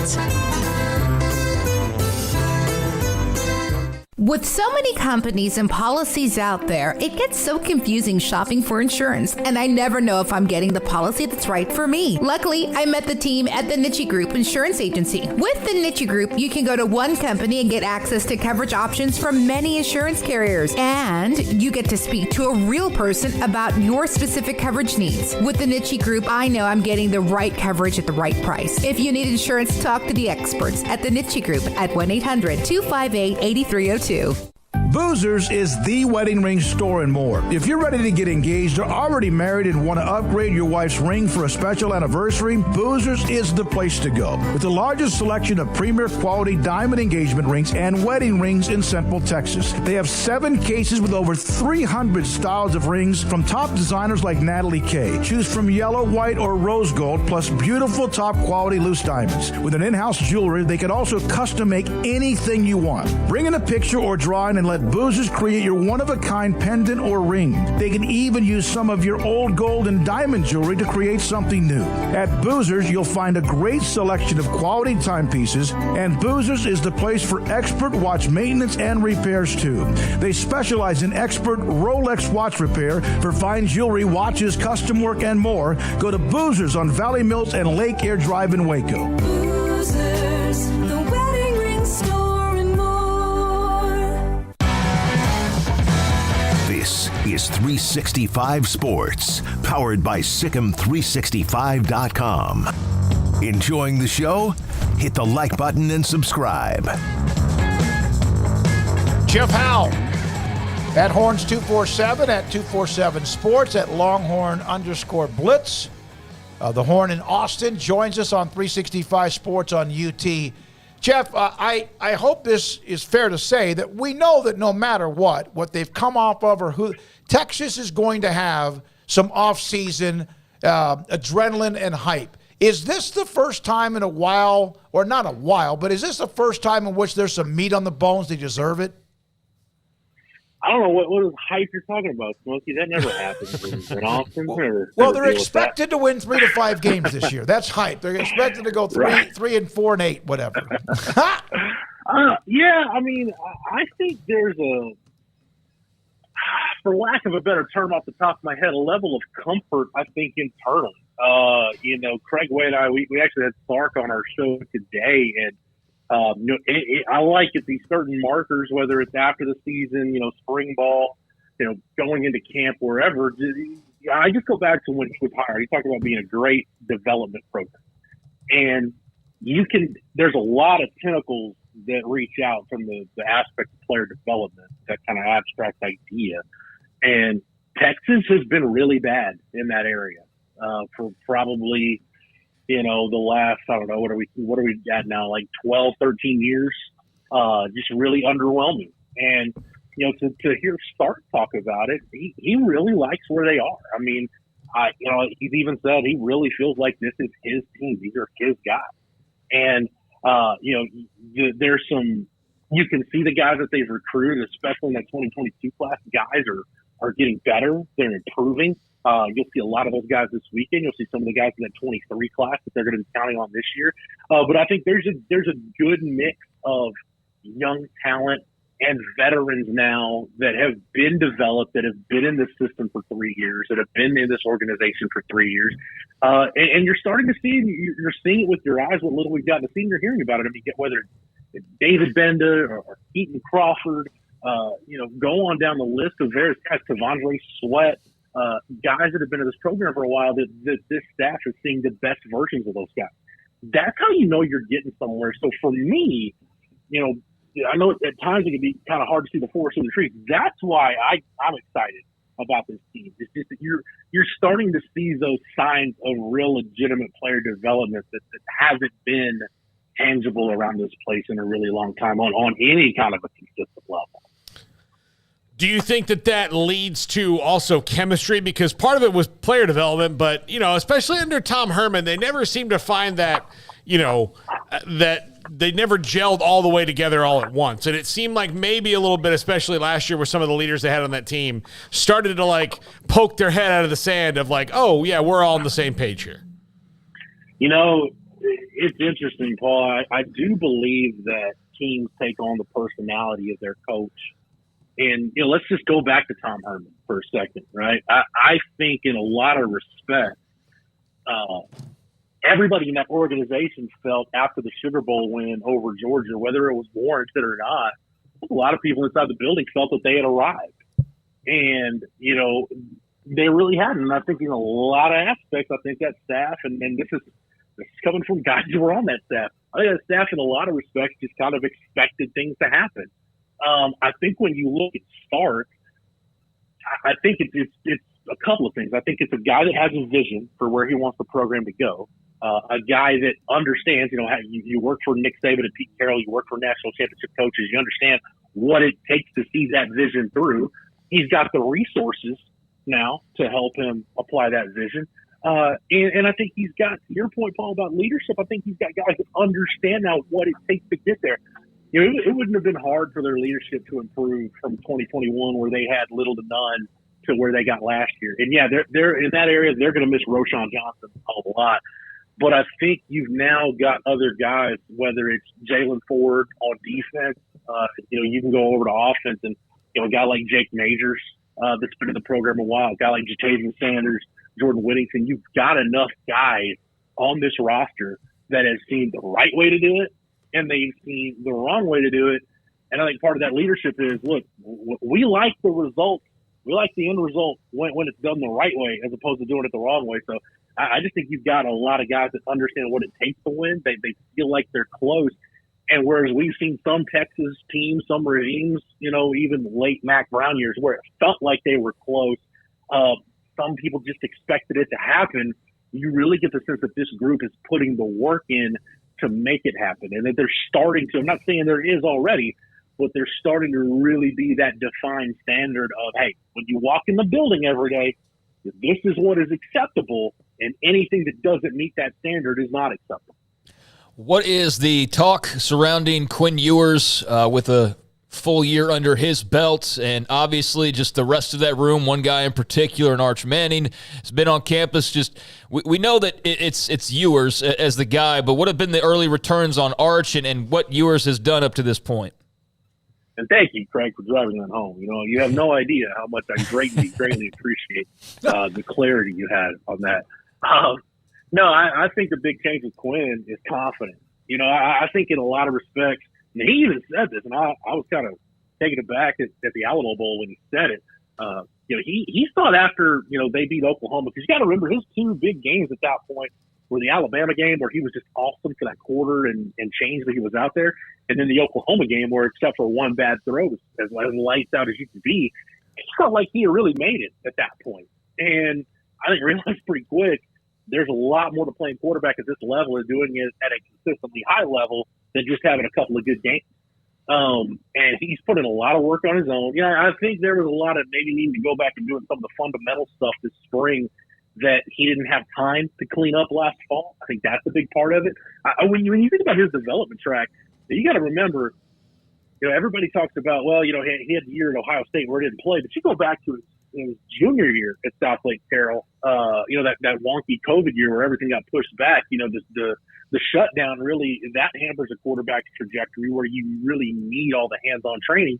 And then you get into the season, and he has a sports hernia surgery. So basically from Halloween until right before Christmas, he's on the shelf. So Quinn Ewers, for the better part of 2 years, missed a lot of development time on the field. So you can look at it and say, man, if you look at it like that, it's kind of remarkable what he put together. But he knew where he needed to work, and he's been willing to put the work. And we kind of joked with Stark when spring ball started, and Stark said, you know, he's like, I don't know, he trims his beard, he cuts his mullet, and then everybody thinks Quinn suddenly is taking this thing serious. He's taking it serious. It's just maybe a little more maturity on his part. I think other than not so much Arch, I think the big surprise this spring has been Malik Murphy, just because he's been healthy. I know, big, strong-armed kid out of California that Stark likes a lot. You know, I even asked him about that today, and you know, there are non-negotiables that he and AJ Milwee expect from their quarterbacks, but with respect to where those guys are at different stages of development, with, you know, Quinn having the full year under his belt, Malik finally being healthy with a year to kind of sit and watch, and then Arch being a newcomer, he likes the path that all three of those guys are on. You know, everything we've heard about Arch since he got in the building was football IQ is really high, the work ethic is good, blends in well with his teammates. You know, from a body type standpoint, I think when you see him in pads up close in person, bigger than you would think he is. And the natural talent, the innate things that it takes to play quarterback are all there. You know, how much will you see it on Saturday in the spring game? I don't know, but when Stark says that, he really means it, and talking to people in the building, you really get the sense of they have three quarterbacks right now that they feel really good about, and that's really hard to find in the transfer portal area. And is that going to stay that way because of the pecking order? Ewers perhaps leaves after this year if it goes well. Then there's Arch or Malik, and that's going to, because that's the position group that is the most wanted, of course, in the transfer portal. I think so, Smokey. That would be my gut feeling, just based on where things are right now. It's going to be a really pivotal summer for all three of those guys, but I think especially for Arch and Malik. When you look at, hey, if something were to happen to Quinn, and I pointed out, you know, Stark has had 2 seasons doing this thing at Texas, and each of those 2 years he's had to go to the backup quarterback by game 3, excuse me. So, you know, the backup quarterback needs to be prepared to play. Where this race is, I would say if they went and played a game today, Malik Murphy would be the first guy in. But depending on what they do during the summer, we could get to August, and that could be Arch Manning's job, no question, no doubt about it. And then at that point, you're thinking, okay, if you're Malik Murphy, do you go ahead and transfer now? Do you just, probably what most quarterbacks do, just kind of wait out the season, and then as soon as the semester ends, you go ahead and hit the portal? Whatever the case is, I think there's Malik Murphy has every reason right now, to your point, Smokey, to stick it out, see this thing through, you know, put in his work during the summer, and then get through those camp scrimmages and then kind of see where he's at. Jeff, it's reported, or there's reports out there about some potential transfers or guys entering the portal. I don't know how official any of that is or not, but Derek Brown and Travell Johnson at linebacker, also wide receiver Brennan Thompson, who I know is also a track guy. Any particular surprise or insight or light to shed on those three guys? No, because I think all anybody would need to do would be to go out to a practice.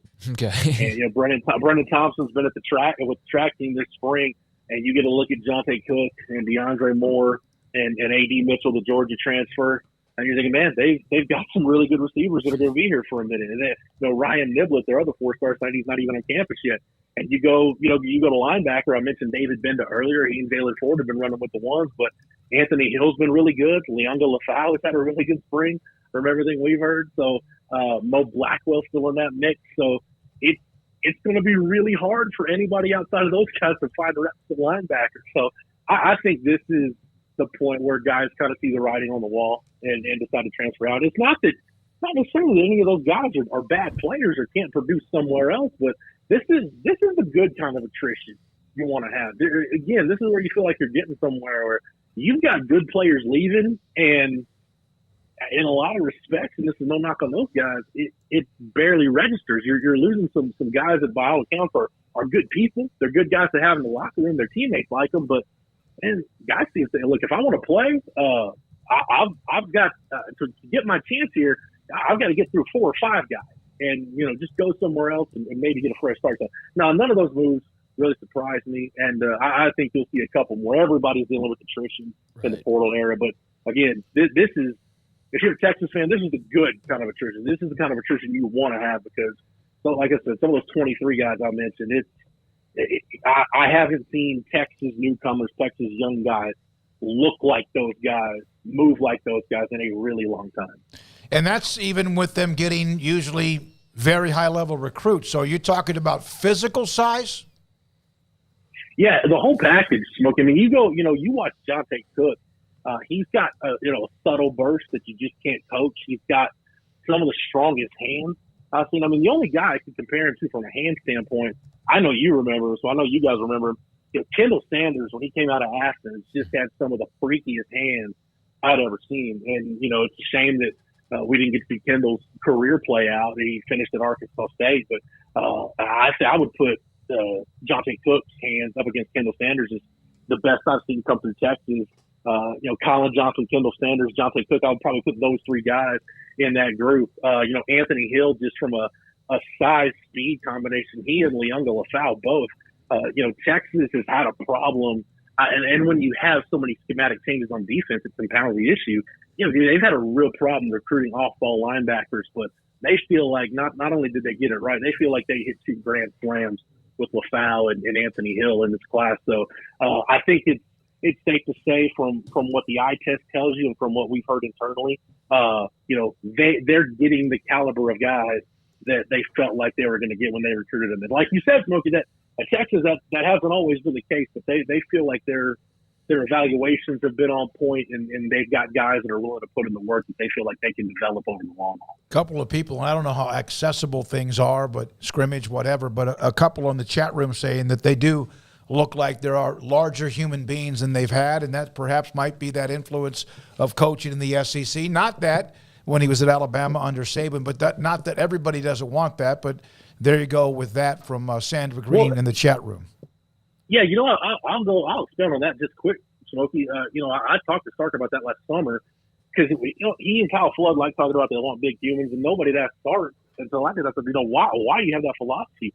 And he said it goes back to when he was in the NFL. When he was the OC with the Falcons had, and still I think do have the smallest offensive line in the NFL. And he said, when they would go against the Patriots or the Ravens or the Eagles, they would just get bullied up front just because they had bigger, better personnel. And he told himself, if I ever get a chance to be a head coach again, I'm not going to walk into a stadium and get bullied just because I don't have bigger personnel. So that's what that's rooted in his NFL experience. And man, you've got to go back to like Lionel Garr, Mike Williams, Leonard Davis, Will Winston type guys to find the last time Texas had offensive linemen that looked like this getting off the bus. Thank you very much, Jeff. Great stuff as always. Always like it to get Jeff on the show to talk UT. Very much the insight, knowledge, and a lot of storytelling along the way with UT as they head towards their spring game coming up this Saturday. When we come back, he's the head coach, fourth year now at Baylor. Some philosophical thoughts. Paul, you were able to listen to part of it. Did I hear him correctly when he was talking about, because he's mentioned that he probably was too lenient, that he probably let some people take advantage of him as far as some players, but that he should have kicked off some players off the team last year. Not for anything like outside of football as far as like criminal behavior, but should have probably made a few of those decisions. Yeah, he said that he should have, not even just that, but like maybe just some more suspensions, suspending guys for practice, like just, maybe being a little more tough on discipline than he was. That was a little bit surprising to me. I may say a little bit surprising. I don't know if it really was, given the fact that the end of the year they had some guys suspended that weren't playing the bowl game. And that stuff usually, unless you're talking about a guy, the end of the year, going out, partying and getting in some trouble and maybe missing a meeting or something, like most of that stuff that happens at the end of the year is built up. Because especially now, when you're in a bowl game, you need warm bodies out there. You don't want to suspend guys unless you have to. So, yeah, there was probably some stuff that was building up there. And we had heard, whispers and gossip throughout the year. But, again, it's a whispers and gossip. It was hard to confirm a lot of things. But, yeah, there was that there. And he's candid about all those things all the time. That, look, this was wherever it is. But, yeah, this is something he should have probably done better. All right, when we come back, we'll have that. Dave Aranda, first time we've spoken with him in quite some time, coming off of 6-7. Spring games a week from Saturday. Dave Aranda next, and this is 365 Sports. Riverbend Liquor and Wine, Lakeshore Drive and North 19th Street, behind the bank, a hidden gem. They have some of the best selection, not some of the best selection of craft beer in Waco. Absolutely fantastic. They got a bunch of different stuff. Really, really cool place there at Riverbend Liquor and Wine. And look, it's that time. Look, it's spring right now. You've got some spring brews. Before you know it, we're going to be into summer. And those kind of overlap maybe a little bit longer, but you got spring and summer brews going out right now. There's some great shandies, some different things going on when it comes to beer. There's great stuff going on when it comes to craft bourbon. You cannot beat their selection, Riverbend Liquor and Wine, when it comes to local craft bourbons and craft beers. You cannot beat it. You cannot beat their customer service. You cannot beat the speed of the drive-through window. They're also available on DoorDash. Everything about Riverbend Liquor and Wine is convenient and excellent. That's about the best thing I can say about any business, is that everything's convenient and everything is excellent all the way down. Everything that they do, their knowledge, their products, their availability, all that's there. Riverbend Liquor and Wine, Lakeshore Drive behind the bank. Check them out on Instagram. Cars priced right, both day and night. Average your car in Texas. Trucks built for you, red, white, and blue. Average your car in Texas. Cars that zoom with lots of room. Average your car in Texas. Count on us, a dealer to trust. Average your car in Waco, Texas. Don's Humidor, your home with a 48-foot walk-in humidor with the elite cigar brands from around the world, including the #1 cigar of the year, Aging Room Cuatro Nicaragua. Plus, they have the great brands like Macanudo and Artur Fuente, Rocky Patel, Aston, and so much more. CBD, great for sore muscles, aches and pains, sleep, Vita Dreams, and anxiety, mild depression, general health and wellness. Their staff very knowledgeable on the subject. If anyone is curious about CBD, ask Carol and Ashley. Don's Humidor in the Townwest Shopping Center off Valley Mills in Waco.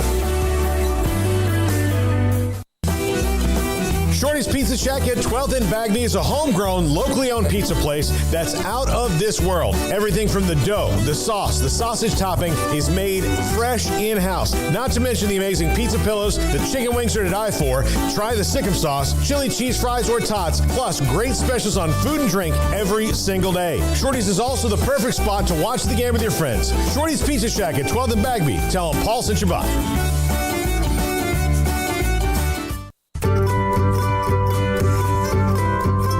You want to know why Stonewood Dental is so successful? Listen to what happy customers have to say. pleasant. It's different than any other dentist office. I really feel like they care. And it's not that you're here for 2 hours waiting on someone to take care of you. It's quick and easy, and I bring my kids, and my kids love being here too. They really love the treasure box. Staff is really nice and accommodating, real friendly. You feel more like home. It's not sterile looking. Everybody has their own personalized rooms with decorations and decor, and they'll even have a blanket for you when it's cold. I've recommended people to actually come here, and they are patients now. I really love it here. It feels like family.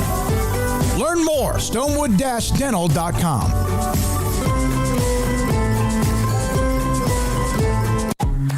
The future's bright, the time is now. College is what you make it. It's a late-night pizza run, and all-nighters coding a new project. It's having big dreams and making them a reality. It's a professor who knows your name and your story. It's preparation for your future, your calling, your life. And at Baylor, it's even more. Baylor, where lights shine bright.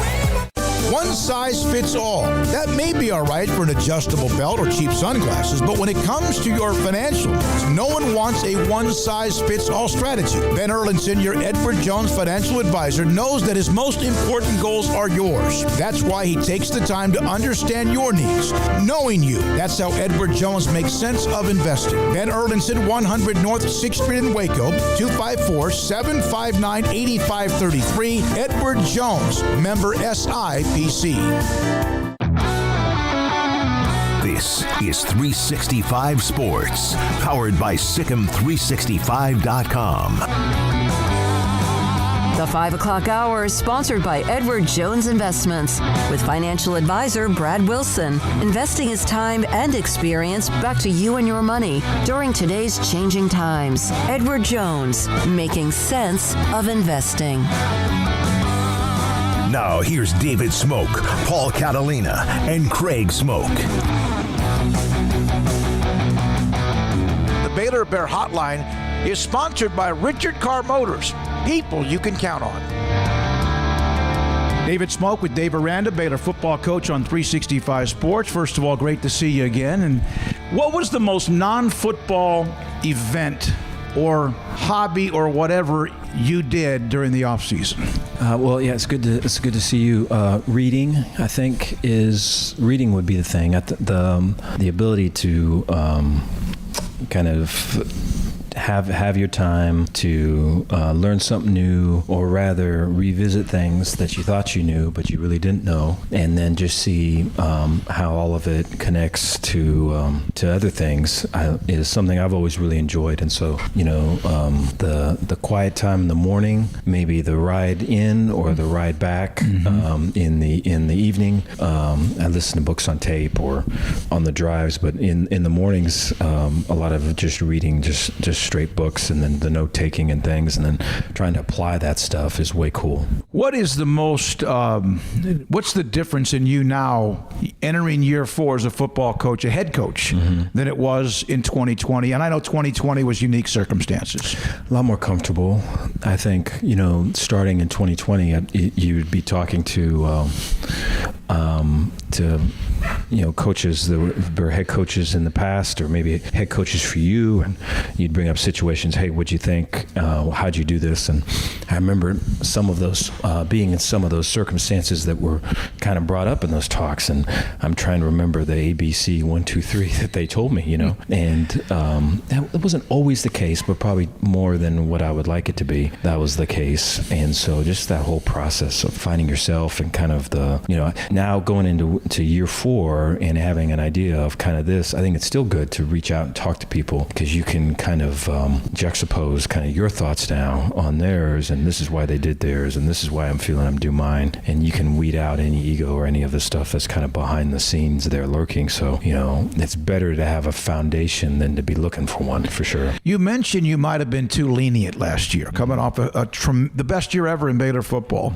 You seem to be somebody that when you trust somebody, you trust somebody. Loyalty, commitment and all that. Did that bother you that perhaps some took advantage of you? No, I appreciate the question. I think, the leniency probably came just with not suspending guys, not kicking guys off the team. I think, I'm very much from the school of just my own personality and just a lot of the folks that I read or I spend a lot of time in my head with, I guess would be the best way of saying it. Whereas you only got to tell me once, or you don't even have to tell me. You have to tell Rick or John, and I'll see it, and I got it, and that's not always, the fellows on our team, and so a lot of times they're the opposite of that, and they need to they have to burn their hand to know that the stove is hot. And I think, we would have, whether it's, a study hall at night, or it's something after a game, or it is maybe even, a suspension from a practice, but we would always have those things, but I don't think the bite there was a big enough bite. I think it was probably too much of a bark. And so the suspension from games, which we eventually did at the end of the year, but by that point, really, it was too late. And then I think just the having the process to where, hey, in order for me to be me, and in order for us to be us, these are the boundaries, these are the limits, and this is what happens when you do this. This is what happens if it happens again, and then there's not going to be a third time.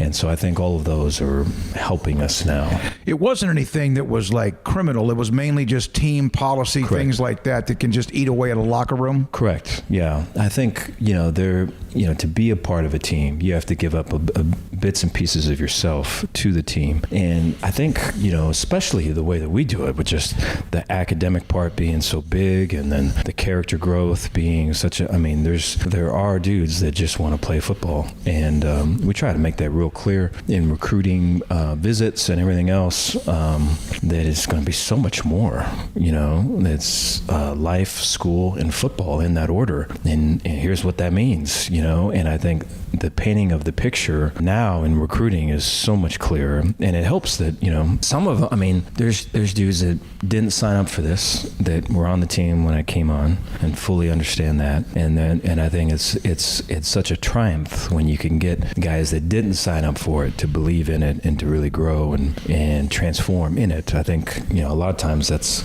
looked upon maybe as not a thing. I think that's a huge thing, because it's just so easy to, give me the guys that I recruited. But then I think on the other side of it, the COVID recruiting was awfully hard too, because I think you didn't have the in-person visits. Mm-hmm. I think I fully didn't recognize kind of what I valued and who I was. And so, I think a lot of it is getting guys to look at parts of themselves that they've been running away from a while. And so to do that on a football team is maybe not something that they wanted to do. There's a lot of great competitions, positions, whatever, but the quarterback QB1, last year you made a decision that was beneficial to everybody, including Gary, who eventually found another location in Florida. Is it different this year with Blake and Sawyer Robertson? Is that one that it's going to carry over, and not that you won't have a 1A, mm-hmm, but carry over into the fall? No, I appreciate that. I think Blake, his growth as a leader,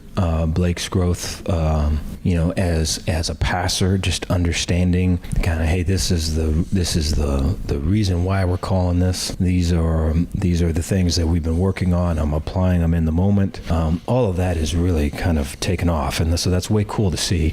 And there's times where it's we've been having a lot of call-outs. I think on the other side of this question, the other question for spring, I think would be, Pallage and the new mm-hmm, coordinator. And so we've had a lot of call-outs. So, and that's really for Pallage, so that, hey, here's the situation. It's a critical thing, right? Make a call. Got to make a call. And so in a lot of those call-out situations gets to be competitive, and you could just see Blake really just, it's a different Blake, and it's the leader Blake. Cool to see. And so that's just been a long time coming with that. But then, with Sawyer, I think like the enthusiasm he brings and the eagerness, and so we have this is probably a bad comparison to take, but it just reminds me of it, and forgive me, but we have a new puppy now at the house, and it's just so hard. Easter break, a lot of the break I was alone with the puppy, and I was just counting the hours to Dion. My wife came home so that, I'll say we could do it together, but she could really help with this puppy. And it's just so much attention and just. But what's cool about it is that just so excited to see you. Like you are, and there's a lot of that with Sawyer. That attitude of just every day, no matter what the thing is. His energy and just it is contagious, way contagious. I think that helps us. As coaches, sometimes we get in it, even in the spring, and the energy that Sawyer has is real. And I think he sees everybody, and to make a big play, he's the first there to congratulate. And so I think everybody's doing their thing, and I think the improvement with Blake is real, and I think Sawyer is going to continue to learn and grow. And so I feel good about the quarterback room. At Wisconsin, you were known for elite linebacker play, LSU elite defensive back play, and not that others weren't good too. What do you want your identity to be on defense at Baylor? Or to be known for? Execution. Yeah, I think that would be one. I showed a clip today of just trying to find different ways. But I remember as a kid watching Indiana Jones, and there's a scene of Indiana Jones. He's in a crowded marketplace, and there's a swordman, and he's doing all these tricks with the sword, and he's flipping the sword, this, and that. So prior to the clip, I said October, November, December. That's what we would like to be, Indiana Jones. In that scene where here's some swordmen doing all this thing. So that would be throughout the week. Hey, this offense is this and this.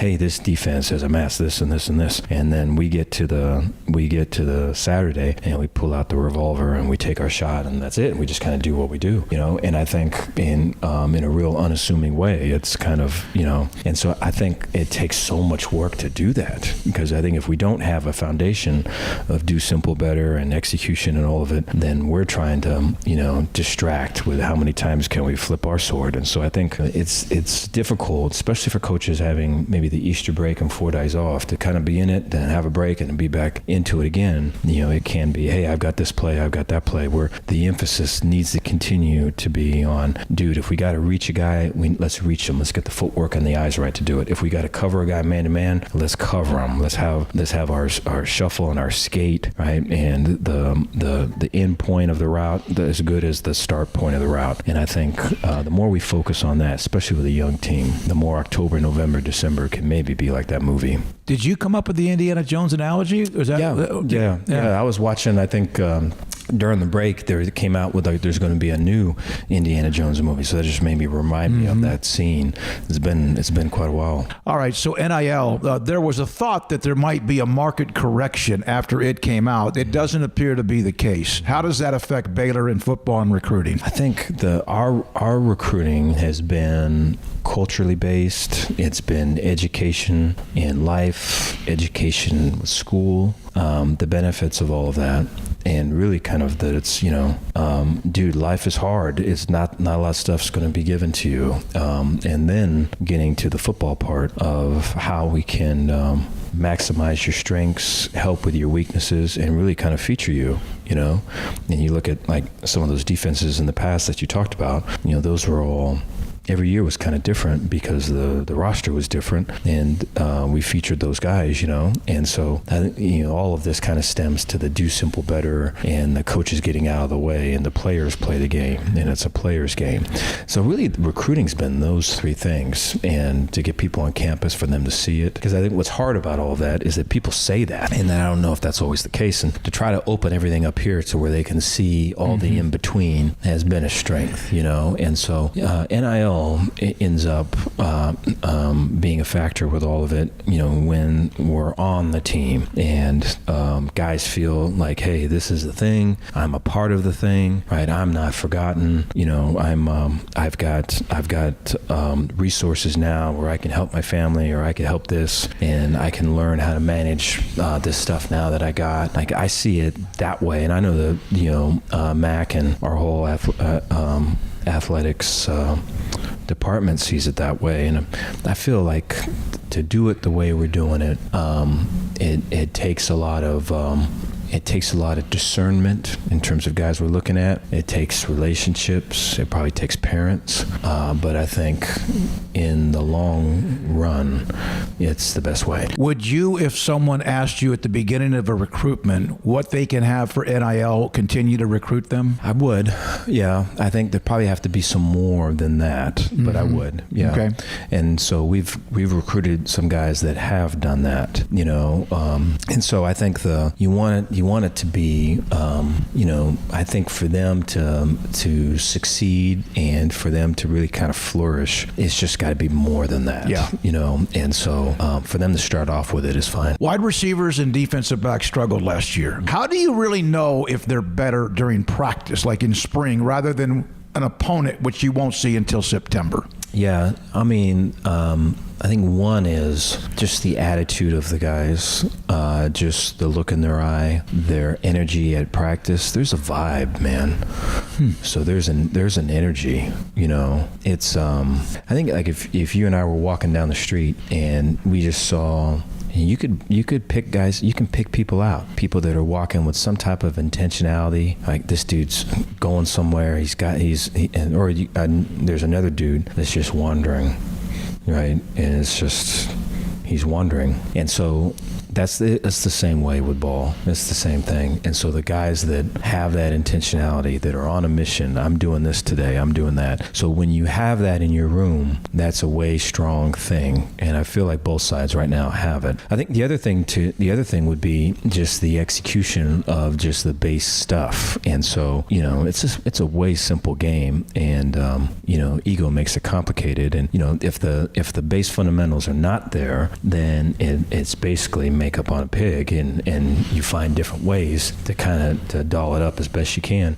And so the less the less you're pulling out to put on top or cover up or dress up or doll up, the better it is. And so right now we're at a good stage with that it's just base stuff. I know you got to go, but 20 was a struggle, 21 was elite, 22 was a disappointment, I guess is probably the word. It just didn't finish right, and you've given a lot of reasons why. Does that mean it's up and down, or you want it to be like this, right? I mean, just Yeah, I appreciate the question. You'd like to build it to where it, you know, there's a great standard and a great expectation, and that guys are working towards that daily. But you know, for that to take the place, like I need to be that. You know what I mean? Yeah. And then I think our coaches have to be that, and then our veteran players, guys that have been through the system, they have to do that. And I think, you know, days like today where there ain't really, you know, it's a walkthrough day, we've got installs, we got, you know, a practice coming up on whatever day and a scrimmage coming up on whatever day, but you know, not playing for those days, not just thinking about those scrimmage days or practice days, but making the most out of today and how can I get better. Those are the views that we did not have last year, and that was a continued fight to try to get. You know, the previous year we did have, and so to try to get that right and get it right now, I think we can help build and solidify, you know, that type of program we all want. I was watching an Arnold Palmer special today. He mentioned the most rewarding things you do in life are often the ones that look like they cannot be done. Yeah, I think to be in it but not be of it. I just think of what makes Baylor special, and to be way successful in college football and to do it the way that we want to do it, and to ask more of, you know, our guys with school and just how they're treating people and just all of it. And to not just focus on ball. I just think, or just for them to see that, hey, when these things happen to you as a person, that drives, that coalesces and will drive you to be a better player. And I just think it's just so hard. I think we all want on and off switches. You know, we all want things that we do in the dark that don't ever come to the light. And so I just think, you know, I know for me, I mean, I try to be out in front with that as much as I can. And a lot of times it's way humbling for me and embarrassing for me. But I just think if I'm out there trying and failing and growing and all of it, I'm hoping, I would like for them to see that, and for them our team and for our coaches to put themselves out there and do it. Because I think once we get it, man, it'll be way special, and we're aiming for it. Thank you for your time. Thank you. Dave Aranda, Baylor football coach on 365 Sports. So we heard about Indiana Jones. We heard a little bit about Sawyer Robertson and the attention of the personality, of the enthusiasm, the contagiousness of a puppy.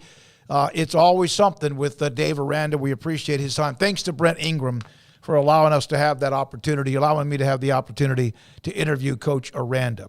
We'll have John Machota at the bottom of the hour on the Cowboys, 2 weeks out from the NFL draft, and a few other notes.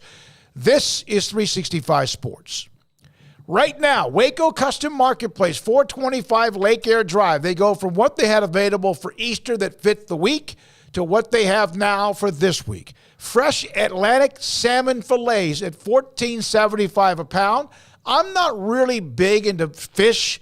I love shrimp. Of course, I love lobster tail. Fried catfish is kind of pretty good, but I did cook my own salmon fillet, and it was really, really good. A lot of it may have to do, of course, with the seasoning, but I really enjoyed it. Smoked pork tenderloin, $4.50 a pound. Chicken, drumsticks, 75 cents a pound. Bone-in pork chops at $1.99 a pound. Select choice and prime New York strip steaks from $9.50 a pound to $16.50, and 15% off all snack sticks. And they have snack sticks as well. They have a full-service butcher shop, full-service bakery, have all of what you need from pasta to chips to seasonings to marinades to whatever, including 15% off all snack sticks. It's at Waco Custom Marketplace at 425 Lake Air Drive in Waco. 1, 2. I'm in love with a man named Rudy. I'm okay with that. He knows exactly what I want. He keeps me coming back. Cooks breakfast, lunch, and dinner for me. Does the dishes too. I'm in love with a man named Rudy. Last name Barbecue. It sure is easy to fall in love with Rudy's tasty oak smoked barbecue. Next in line. TFNB Your Bank for Life is the official local bank of Baylor Athletics. Find out why more Central Texas are making TFNB their bank for life. Sign up for our Edge checking and savings accounts to earn interest or cash back. With 5 convenient locations and an award-winning mobile app, banking has never been easier. TFNB Your Bank for Life. Member FDIC.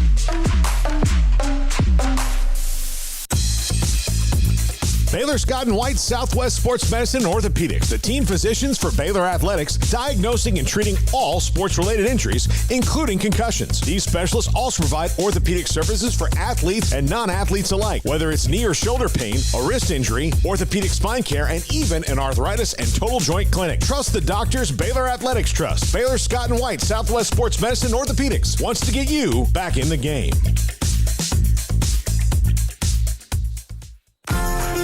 Automatic Chef Canteen is a full-service micro-market vending and office coffee provider with state-of-the-art vending equipment, a wide variety of products, and offering custom-fitted micro-market vending office coffee solutions for your employee break room. You want a full break room solution and a workplace oasis? Well, Automatic Chef Canteen, locally owned and operated for over 50 years in Central Texas, also includes in-house mechanics on call 24/7 for fast, reliable service and maintenance. Automatic Chef Canteen, 6900 Imperial Drive in Waco, or online at automaticchefcanteen.com. Stepping into the boots of a U.S. Army officer can add confidence and leadership skills to your son or daughter's career path. See all the things they can achieve in our boots at GoArmy.com. U.S. Army Waco Recruiting Company, 254-598-8131 or 254-776-1543. One size fits all. That may be all right for an adjustable belt or cheap sunglasses, but when it comes to your financial needs, no one wants a one-size-fits-all strategy. Cam Heathcott, your Edward Jones financial advisor, knows that his most important goals are yours. That's why we take the time to understand your needs, knowing you. That's how Edward Jones makes sense of investing. Cam Heathcott in Conroe at 936-756-7717. Edward Jones, member SIPC.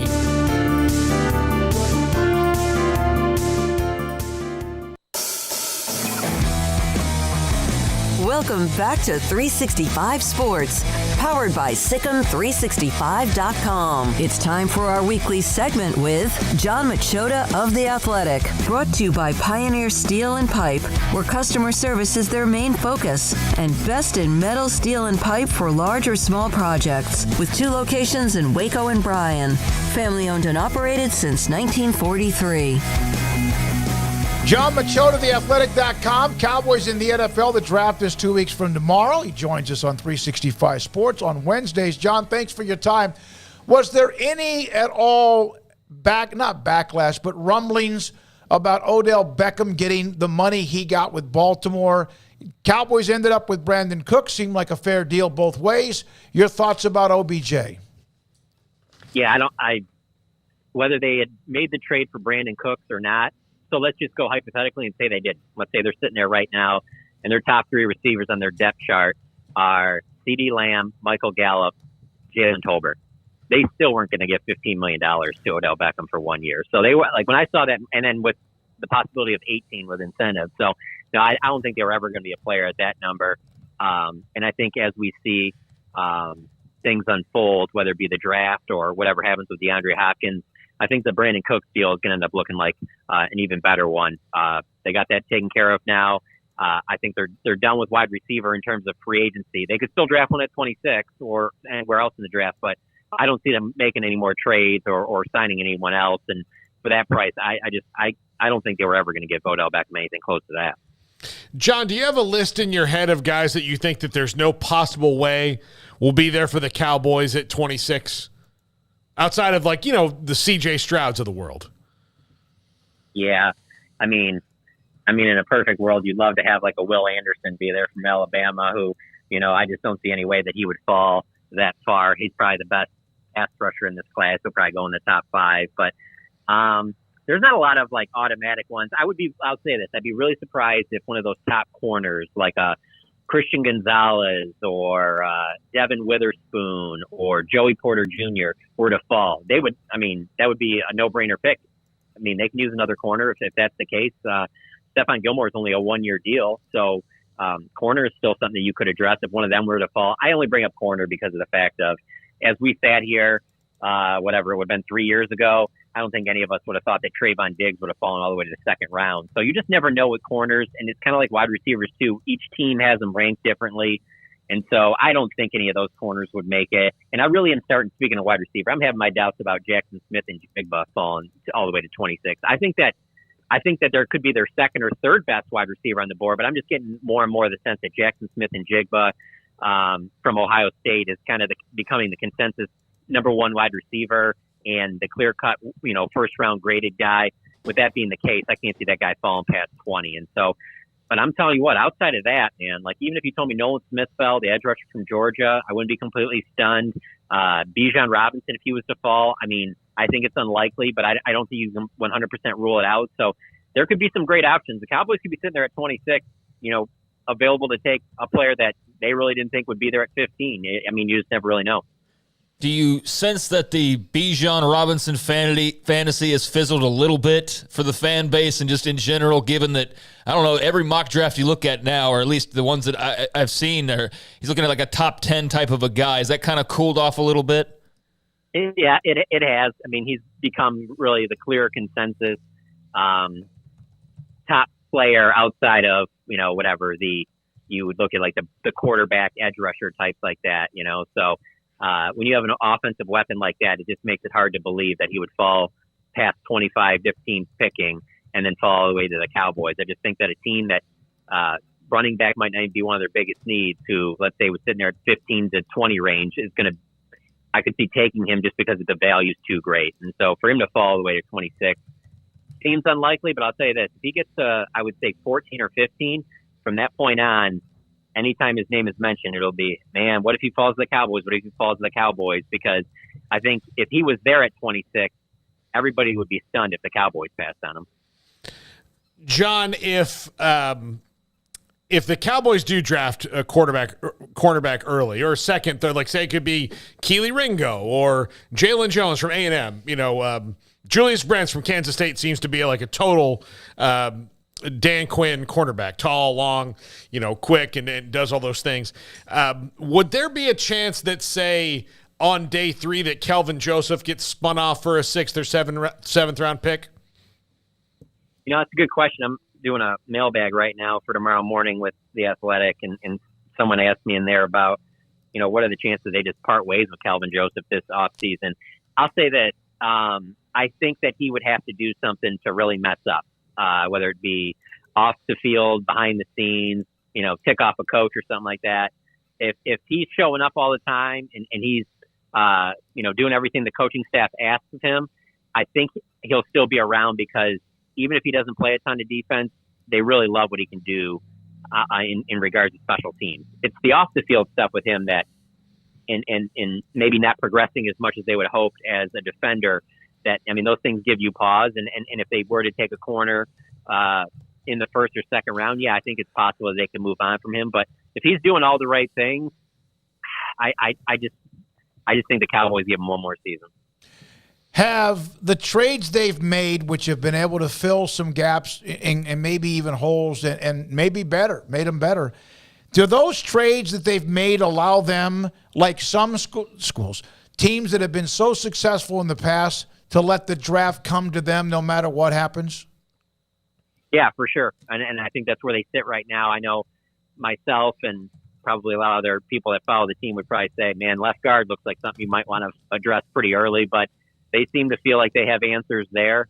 Outside of that, obviously they could use help at defensive tackle, so if the board is falling down to where there's 2 or 3 players that are all pretty much graded the same, and the player that, they like the most is a defensive tackle, like I'd have no problem with that. I think that would make a ton of sense. But for the most part, they are in a spot where they, Bijan Robinson, Nolan Smith, this won't happen, but if, let's say, Jalen Carter was to fall that far, they're in a position that really outside of quarterback, I think everything is pretty much on the table, including offensive tackle. One of their 30 visitors is Darnell Wright, offensive tackle out of Tennessee, who I think most have him. I think Dane Brugler has him as the 3rd best offensive tackle in this class. And so he would be in play at 26 if he was to fall there.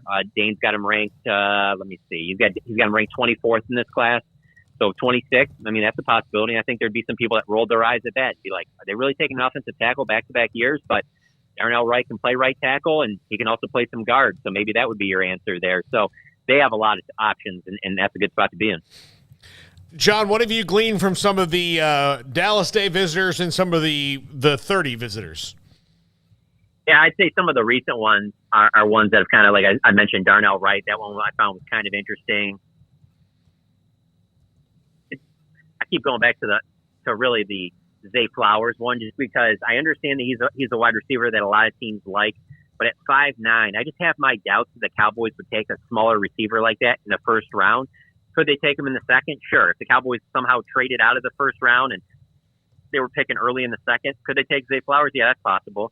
But I just don't see them sitting there at 26 and taking Zay Flowers. If that ended up being the pick, I'd be pretty surprised about that. I think they brought him in because of the fact that they've pretty much visited with all those top 5 or 6 wide receivers. And they have a lot of options there if they want to go that route. But outside of that, they're bringing in Clayton Tune, quarterback out of Houston, and Aiden O'Connell from Purdue, that quarterback. Mm-hmm.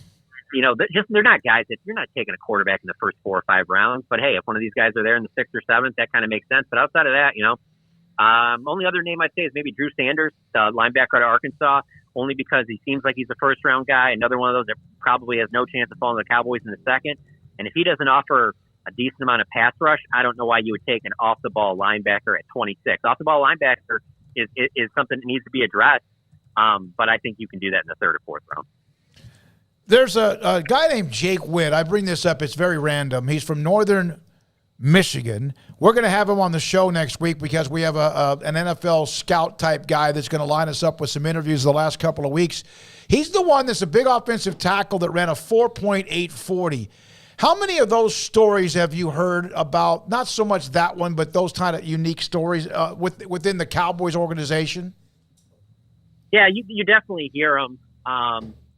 It's funny, though, because with all that stuff like that, it's good to get you on your radar, and people will talk about that stuff, and it'll move you up draft boards and things like that. But I outside of Byron Jones, because obviously he had that real freakish athletic ability, I just don't get the sense that, especially since Will McClay's been running this draft, that they've really gone outside their parameters because of somebody that had like a big measurable like that. I really get the sense or get the feel just from talking to people and seeing what they've done over the years that, you know, they're going to go off of your college tape and what you did. And obviously it's easier to translate that if you played at a big school as opposed to, in this case, a smaller school.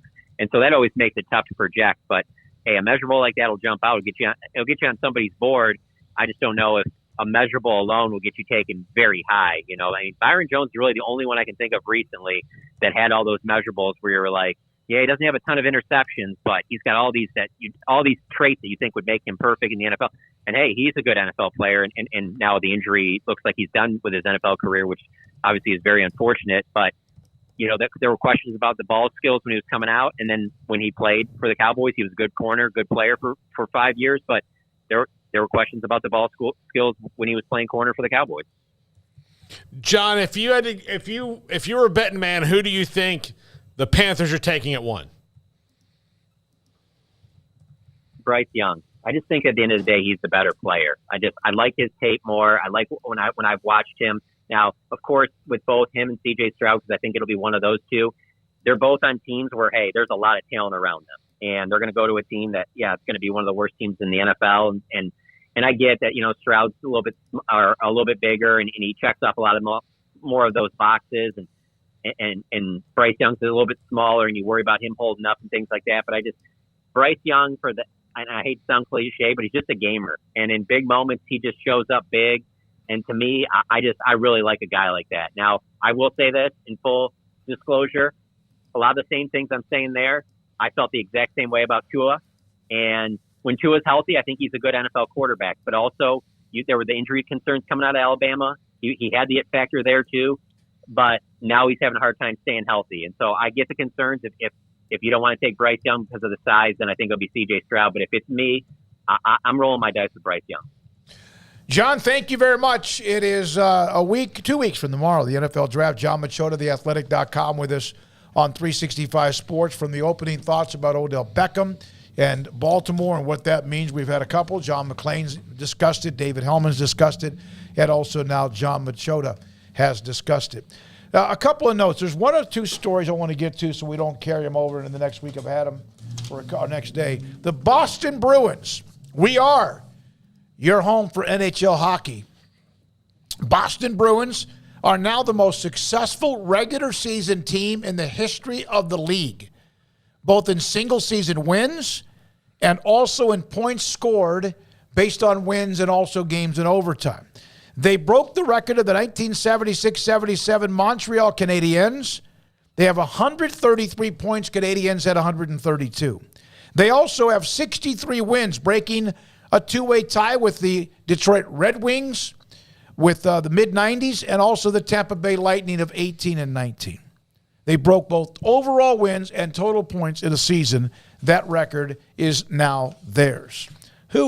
Scotty Bowman was the coach of the Red Wings for the longest of time, right? Also, South Carolina Notre Dame will meet in an international game in Paris November 6th to open up the 23-24 season. Women's basketball heading to the City of Lights.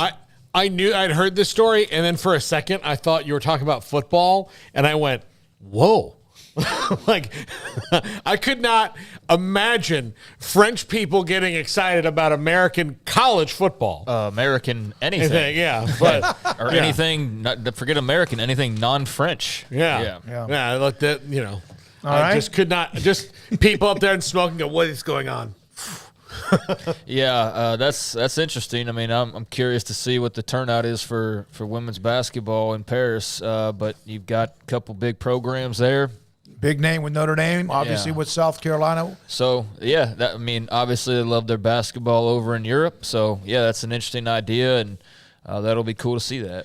Tiger Woods, 1997. I'm part French, by the way, so I can say what I said a second. Very much you're one of us or you're not. Kind of a feel amongst the French. 97 golf ball that Tiger handed to a young fan back in 1997 when he won by 12 strokes or whatever it was. Gave the fan during the final round of the 97 Masters. was sold for $64,124 in an auction. He bogeyed the 5th hole, handed the ball to Julian Nexon, who was 9 at the time. It began at a bid of $500. It went up to getting $64,124. That's nice. I would have held out a little bit longer, but maybe he needed the money. Yeah. And it's one of those things that, Sookie, you and I are like that. If Tiger Woods handed me a golf ball, you'd have to put a pretty big number on that for me. No, yeah, 6 figures. Right. Yeah. At least, he's not that far away. He could have probably, waited a few more years here. You say it's a he or whatever, the person who had that. Yeah, I don't know. It feels like he could have probably copped a bit more at some point. But hey, if you needed the money, then I understand. Legal declarations certifying the authenticity, videos of the actual when Tiger handed it to him. So that ball goes for $64,000. And it's true almost for every golfer, but particularly from 1997, they, if that had been a ball from, say, Ernie Els, you might have had a harder time proving it because you might not have had the video on him constantly. Right. But when Tiger and Tiger's in any tournament, that's when he said, "Welcome to me." Yeah, like everybody's on him all the time, so there's nothing he could have done. You could be like, I have a golf ball signed by Ernie Els, by the way, and Fred Couples, a couple of others, pretty good names. Will Zalatoris, I'm concerned about him, had back surgery. Last year finished in the top 10 of 3 of the 4 majors, pulled out of the Masters prior to the event. He had a back procedure. And he's going to be out for the rest of the year. He is 26 years old and already dealing with the back. Hopefully, the micro discectomy he had over the weekend will allow him. And he said, "Listen, I'm looking forward to playing and living without pain. It will be a lot more fun to play golf." And then we had this. We didn't ask John Cooper this. Michael Jefferson from Louisiana College, University of Louisiana, suffered serious damages, multiple surgeries, potential middle round pick involved in a multi-car crash, head-on with one car that killed the driver, and then also who was not wearing their seatbelt, and then also a third vehicle was involved in it. Not sure about all the details or his recovery, but right before the draft, that's not as important as somebody who was killed in the wreck or his safety, but you got to wonder that might just knock him right through the draft. Are seatbelts that uncomfortable? Like, that it's that big of a deal to have to wear one? Whenever I see a story like that and I see was not wearing a seatbelt, person ejected 200 feet, I'm just like, I don't know. I feel like that's a small price to pay, whatever discomfort you have to or prevent. Even if you think it's annoying. Yeah. Exactly. I'd rather be safe than sorry. And I wonder, is it that much of a big deal for certain people? But that's a real shame. That is, and very unfortunate and sad. So hopefully he ends up on the better side of that. Well, Craig, I have a fiance that doesn't like buckling hers. Thankfully, my car dings like a son of a you-know-what when you don't. Does it ding as much as she does when you don't clean the kitchen? Look, I can't take a step and leave a dirty spoon in the sink. So no, it's more. It's very much more. But she is very anti-seatbelt, and it very much worries me. And Amanda, don't do that. Exactly. Thank you. And she's going to listen to me. Yeah, she's gonna, yeah. Sports tonight at 10:30 on the CW, which was a channel we've discussed quite a bit, just with some of the speculation of if they're involved in anything Pac-12 or not. John Alran saying no. Others saying it at least is an option. Jim Williams said, hey, why not, right?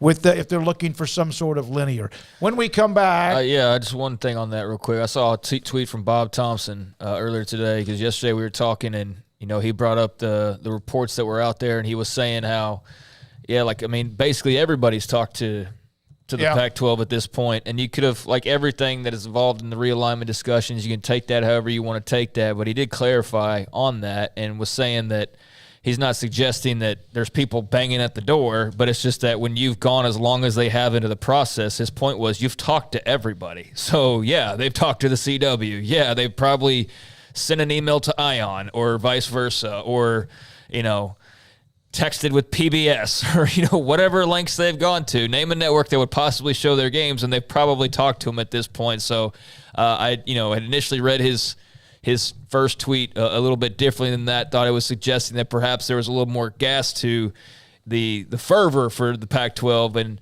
really he was just saying that, yeah, when you're at this stage, you've talked to pretty much everybody. So that was just interesting clarity for me. I've thoroughly enjoyed getting to know Jim Williams, Bob Thompson, Pat Crakes, among others. It has been fantastic and great segments that they give us when we have them on. All right, when we come back, Paul Catalina and his top 5. Richard Carr's 24th anniversary sales event continues on now, which means big savings on pre-owned cars and trucks and special savings on GMC Sierra and Buick Envision SUVs in particular. Dozens of Sierra trucks are on the lot, and right now qualified buyers can save thousands on a new 2023 GMC Sierra SLT or SLE 1500. Qualified buyers can also get 2.9% financing on new 2023 GMC Sierra trucks, but limitations do apply, so when you contact or go talk to the good folks at Richard Carr, they will fill you in on further details. Perhaps, though, you're not going the truck route, you want to go luxury SUV, well, then check out the line of Buicks, the 2023 Encores, Envisions, and Enclaves, all with smooth and quiet rides, but without that luxurious price tag. Right now, qualified buyers can get low financing, plus save $2,500 on Buick Enclave Premium or $3,500 on the Buick Enclave Avenir. And if you're not looking to buy new, well, they have a lot full of quality pre-owned cars and trucks as well in stock, many of them under $20,000. They're thoroughly inspected, affordable, and ready to finance for almost any credit rating. A lot full of quality vehicles ready to drive over at Richard Carr today. And, of course, as always, if you're just looking to get the car that you currently drive fixed up and driving a little bit better, well, their award-winning service department is standing by to keep you on the road. Go to the website, richardcarr.com. You can check out their service specials and also set an appointment for quick and reliable service. So check out the dealership that's been in business for 24 years in Central Texas and has built a reputation during that time as the people that you can count on for your automotive needs. Richard Carr, run by proud Central Texans. Log on to richardcarr.com today. Call now or go see them now off Highway 6 at the Imperial exit. Aaron Duvall, owner, Texas Beef House. Why did you get into this business? We kind of were born into it, and it's been for several generations. Our family's been in the beef business, the ranching business, and we've specifically got into the beef business back in about 2015 when me and my son decided to form Texas Beef House and sell directly to the public. Aaron, everyone knows about Wagyu and how elite that is when it comes to beef. What separates you from anyone else that may do this in this type profession? We selected out Wagyu mainly because it's such a quality beef and it's consistent. Some beef, some breeds, you may have a good animal every now and then, but Wagyu produces really consistently good beef every time. Where is the best beef in Texas? Your house. When you order from Texas Beef House, unleash the flavor of Texas raised Wagyu. From our pasture to your plate, TexasBeefHouse.com. At Ideal MRI, we feel blessed to be part of the Waco community. We're a small family business here in Central Texas. At times like this, the cost of healthcare has never been more important. And unfortunately, significant illnesses and injuries still occur. And that's why Ideal MRI is open and here to serve you through this difficult time. So if you need an MRI, ask your doctor about Ideal MRI. You can schedule online in minutes at idealmri.com or call 833-IDEAL-MRI. Boozers is the wedding ring store and more. If you're ready to get engaged or already married and want to upgrade your wife's ring for a special anniversary, Boozers is the place to go. With the largest selection of premier quality diamond engagement rings and wedding rings in Central Texas. They have 7 cases with over 300 styles of rings from top designers like Natalie Kay. Choose from yellow, white, or rose gold, plus beautiful top quality loose diamonds. With an in-house jewelry, they can also custom make anything you want. Bring in a picture or drawing and let Boozers create your one-of-a-kind pendant or ring. They can even use some of your old gold and diamond jewelry to create something new. At Boozers, you'll find a great selection of quality timepieces, and Boozers is the place for expert watch maintenance and repairs too. They specialize in expert Rolex watch repair for fine jewelry, watches, custom work, and more. Go to Boozers on Valley Mills and Lake Air Drive in Waco. Boozers, the wedding ring store and more. It It was broad daylight. I stepped into a gas station for 5 minutes to grab a snack, and just like that, my car was broken into. They made out like a bandit. My laptop, my phone, everything. I called my agent to see what could be done, and he restored my faith in humanity. My claim was processed so quickly, and I was able to recover my losses. Stop by and see our agents at one of our 3 McLennan County locations. Coverage and discounts are subject to qualifications and policy terms and may vary by situation. It's time for Paul Catalina's Top 5, brought to you by Texas Beef House. Where's the best beef in Texas? Your house when you order from Texas Beef House. Unleash the flavor of Texas raised Wagyu. From our pasture to your plate, TexasBeefHouse.com. Top 5 things Tony Petitti brings to the Big Ten. And look, this is just from... I'm not calling people who know him just based on what his experience is. My opinion is what he can bring to the Big Ten, and none of this really has anything to do, and I shouldn't torpedo this for the people who love expansion. Not most of it has nothing to do with expansion, just about what he can do for the Big Ten right now as it stands. Number 5, can bring experience to potential labor issues. He was with MLB. And they are constantly awash in labor issues. So he knows how they deal with those things. And now with players getting, money and perhaps getting salaries and all that down the line and labor, this is a guy who won one of the bigger conferences who, Ohio State, Michigan State, Wisconsin are going to be at the front of the line of saying at Nebraska of, our players are employees. We need to make sure they make money. They need to negotiate these things out. He has seen them. I mean, obviously, he was the COO at Major League Baseball for a time. Not the highest up when it comes to that, but really he knows that, look, how it goes when it gets dicey because the owners and players in Major League Baseball do not get along. They'll hug each other if they win a World Series, and that feels like, to me, the only time they really like each other all that much. Yeah, I mean, he does have that experience, and if we're going the pro sports route, then that will come in handy. But I do wonder how much interest some people will keep the harder they lean into that direction, even if it is the right thing to do, which, on the surface, I just say on the surface, but I mean, in general, it is the right thing to do is to curb what you want to try and curb as some of these athletic directors are looking to do. I don't see a whole lot of options outside of going more of this direct route. And if you're the Big Ten and the SEC, you're really the only two that can even afford to do that. So, yeah, I mean, that'll definitely come in handy. It remains to be seen exactly how hard we're turning in that direction, but, it looks like it's more of an issue that they're going to have to continue to deal with and not have to deal with moving forward. So, yeah, that should come in handy, especially if the Big Ten decides to, be on the forefront of making that move as well. So, yeah, that should be a bonus. Number 4, he has deep knowledge of both the NFL and Major League Baseball, especially when it comes to the media distribution side. And Major League Baseball's issue currently notwithstanding, pretty successful on both for the most part. Major League Baseball's problem is not really Major League Baseball's problem. It's that the company that they bought some of these rights just doesn't have any money anymore. I don't think that's a total failing of the league and more of a failing of the company that has them, and the league kind of wants them back anyway. But the NFL's media rights have just gone up and up and up and up, and he was at CBS under Sean McManus, and he knows all these things. He knows how to navigate that. So I would say that if you think this Big Ten media deal was great, a guy who really knows these things is going to make it better the next time around. That's one of the first things that Jim Williams sent to me. Tim Brando tweeted it out. He'll join us tomorrow on Petitti. And was that the relationship that Petitti had with Oresco working for Sean McManus at CBS. Yeah. And Jim Williams is the one that sent that text to me pretty early in the evening last night. Yeah. And following up on something Craig just mentioned, number 3 can bring more pro sports insight, not just to the football side, but basketball and other sports as well on how they're doing things. Because, again, like Craig, you mentioned that the interest might turn off, but it's going that way. So if it's going that way, you better have people who know it. And that's why Kevin Warren was there, and that's why I think Tony Petitti's there.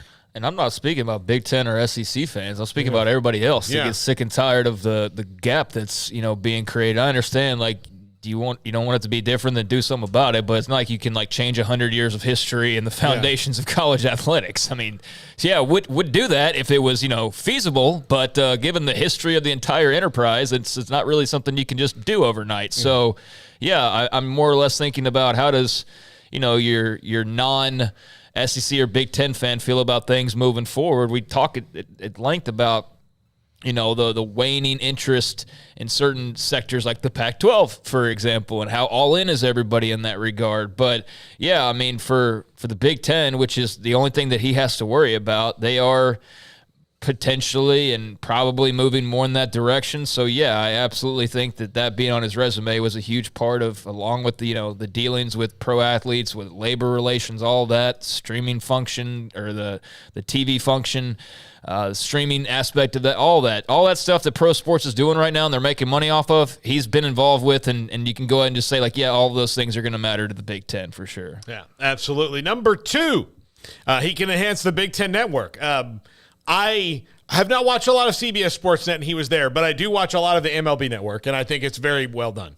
I think everything they've done there is really, really good. As far as talent acquisition, the programming, the pacing, the way that they really dive into off seasons of stuff is really, I mean, and when you're the Big Ten Network, you don't really have an off season, but until the summer, but the way that they do dive into the off season in free agency and just different things has been really good. And he was a huge part of that. So the Big Ten Network will get that expertise and help grow because he knows that. So I think he can only help that grow from there.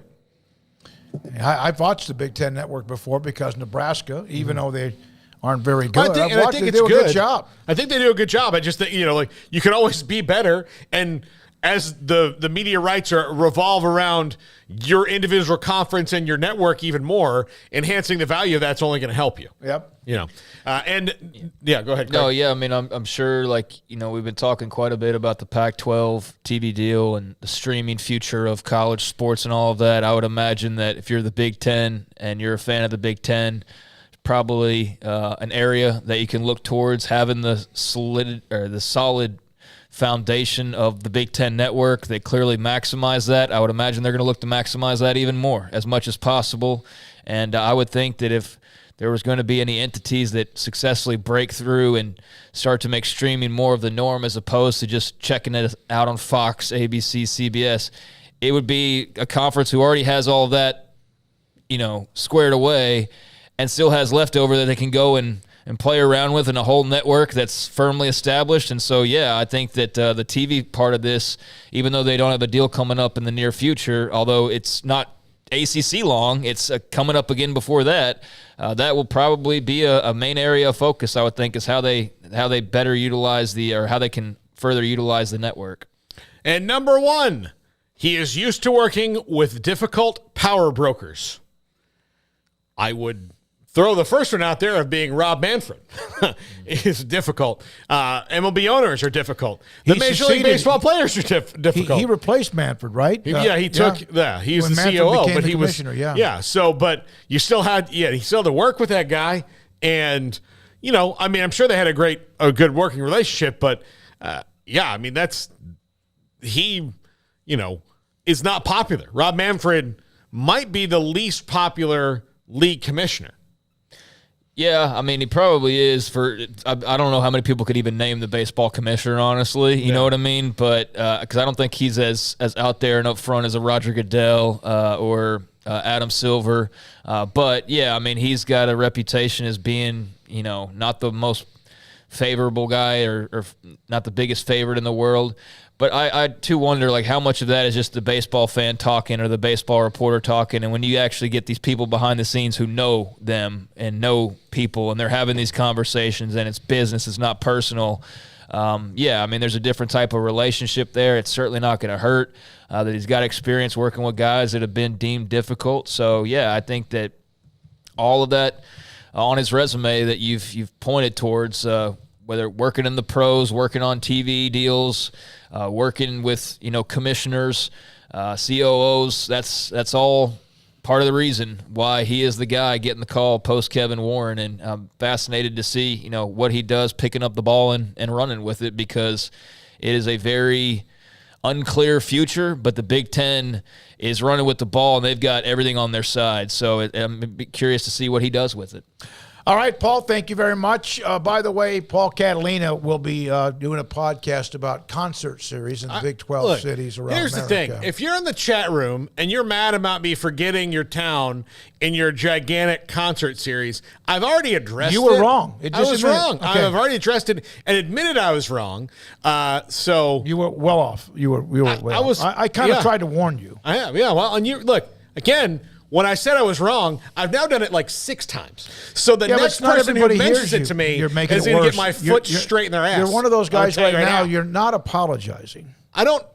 For what? I said I was wrong.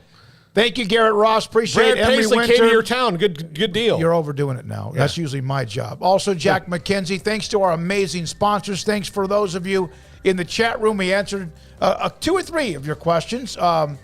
To you in the chat room or the text line. Raymond from Waco, I just saw yours. We said before Scott and Aranda need to get an attitude, even their players told Aranda, you can't let players get soft. And I think Dave Aranda has made it very clear. If you missed his interview, it'll be up on the segment menu here in a minute. For Craig Smoak and Paul Catalina, Sports Tonight at 10:30 on the CW. I'm David Smoak. Good night.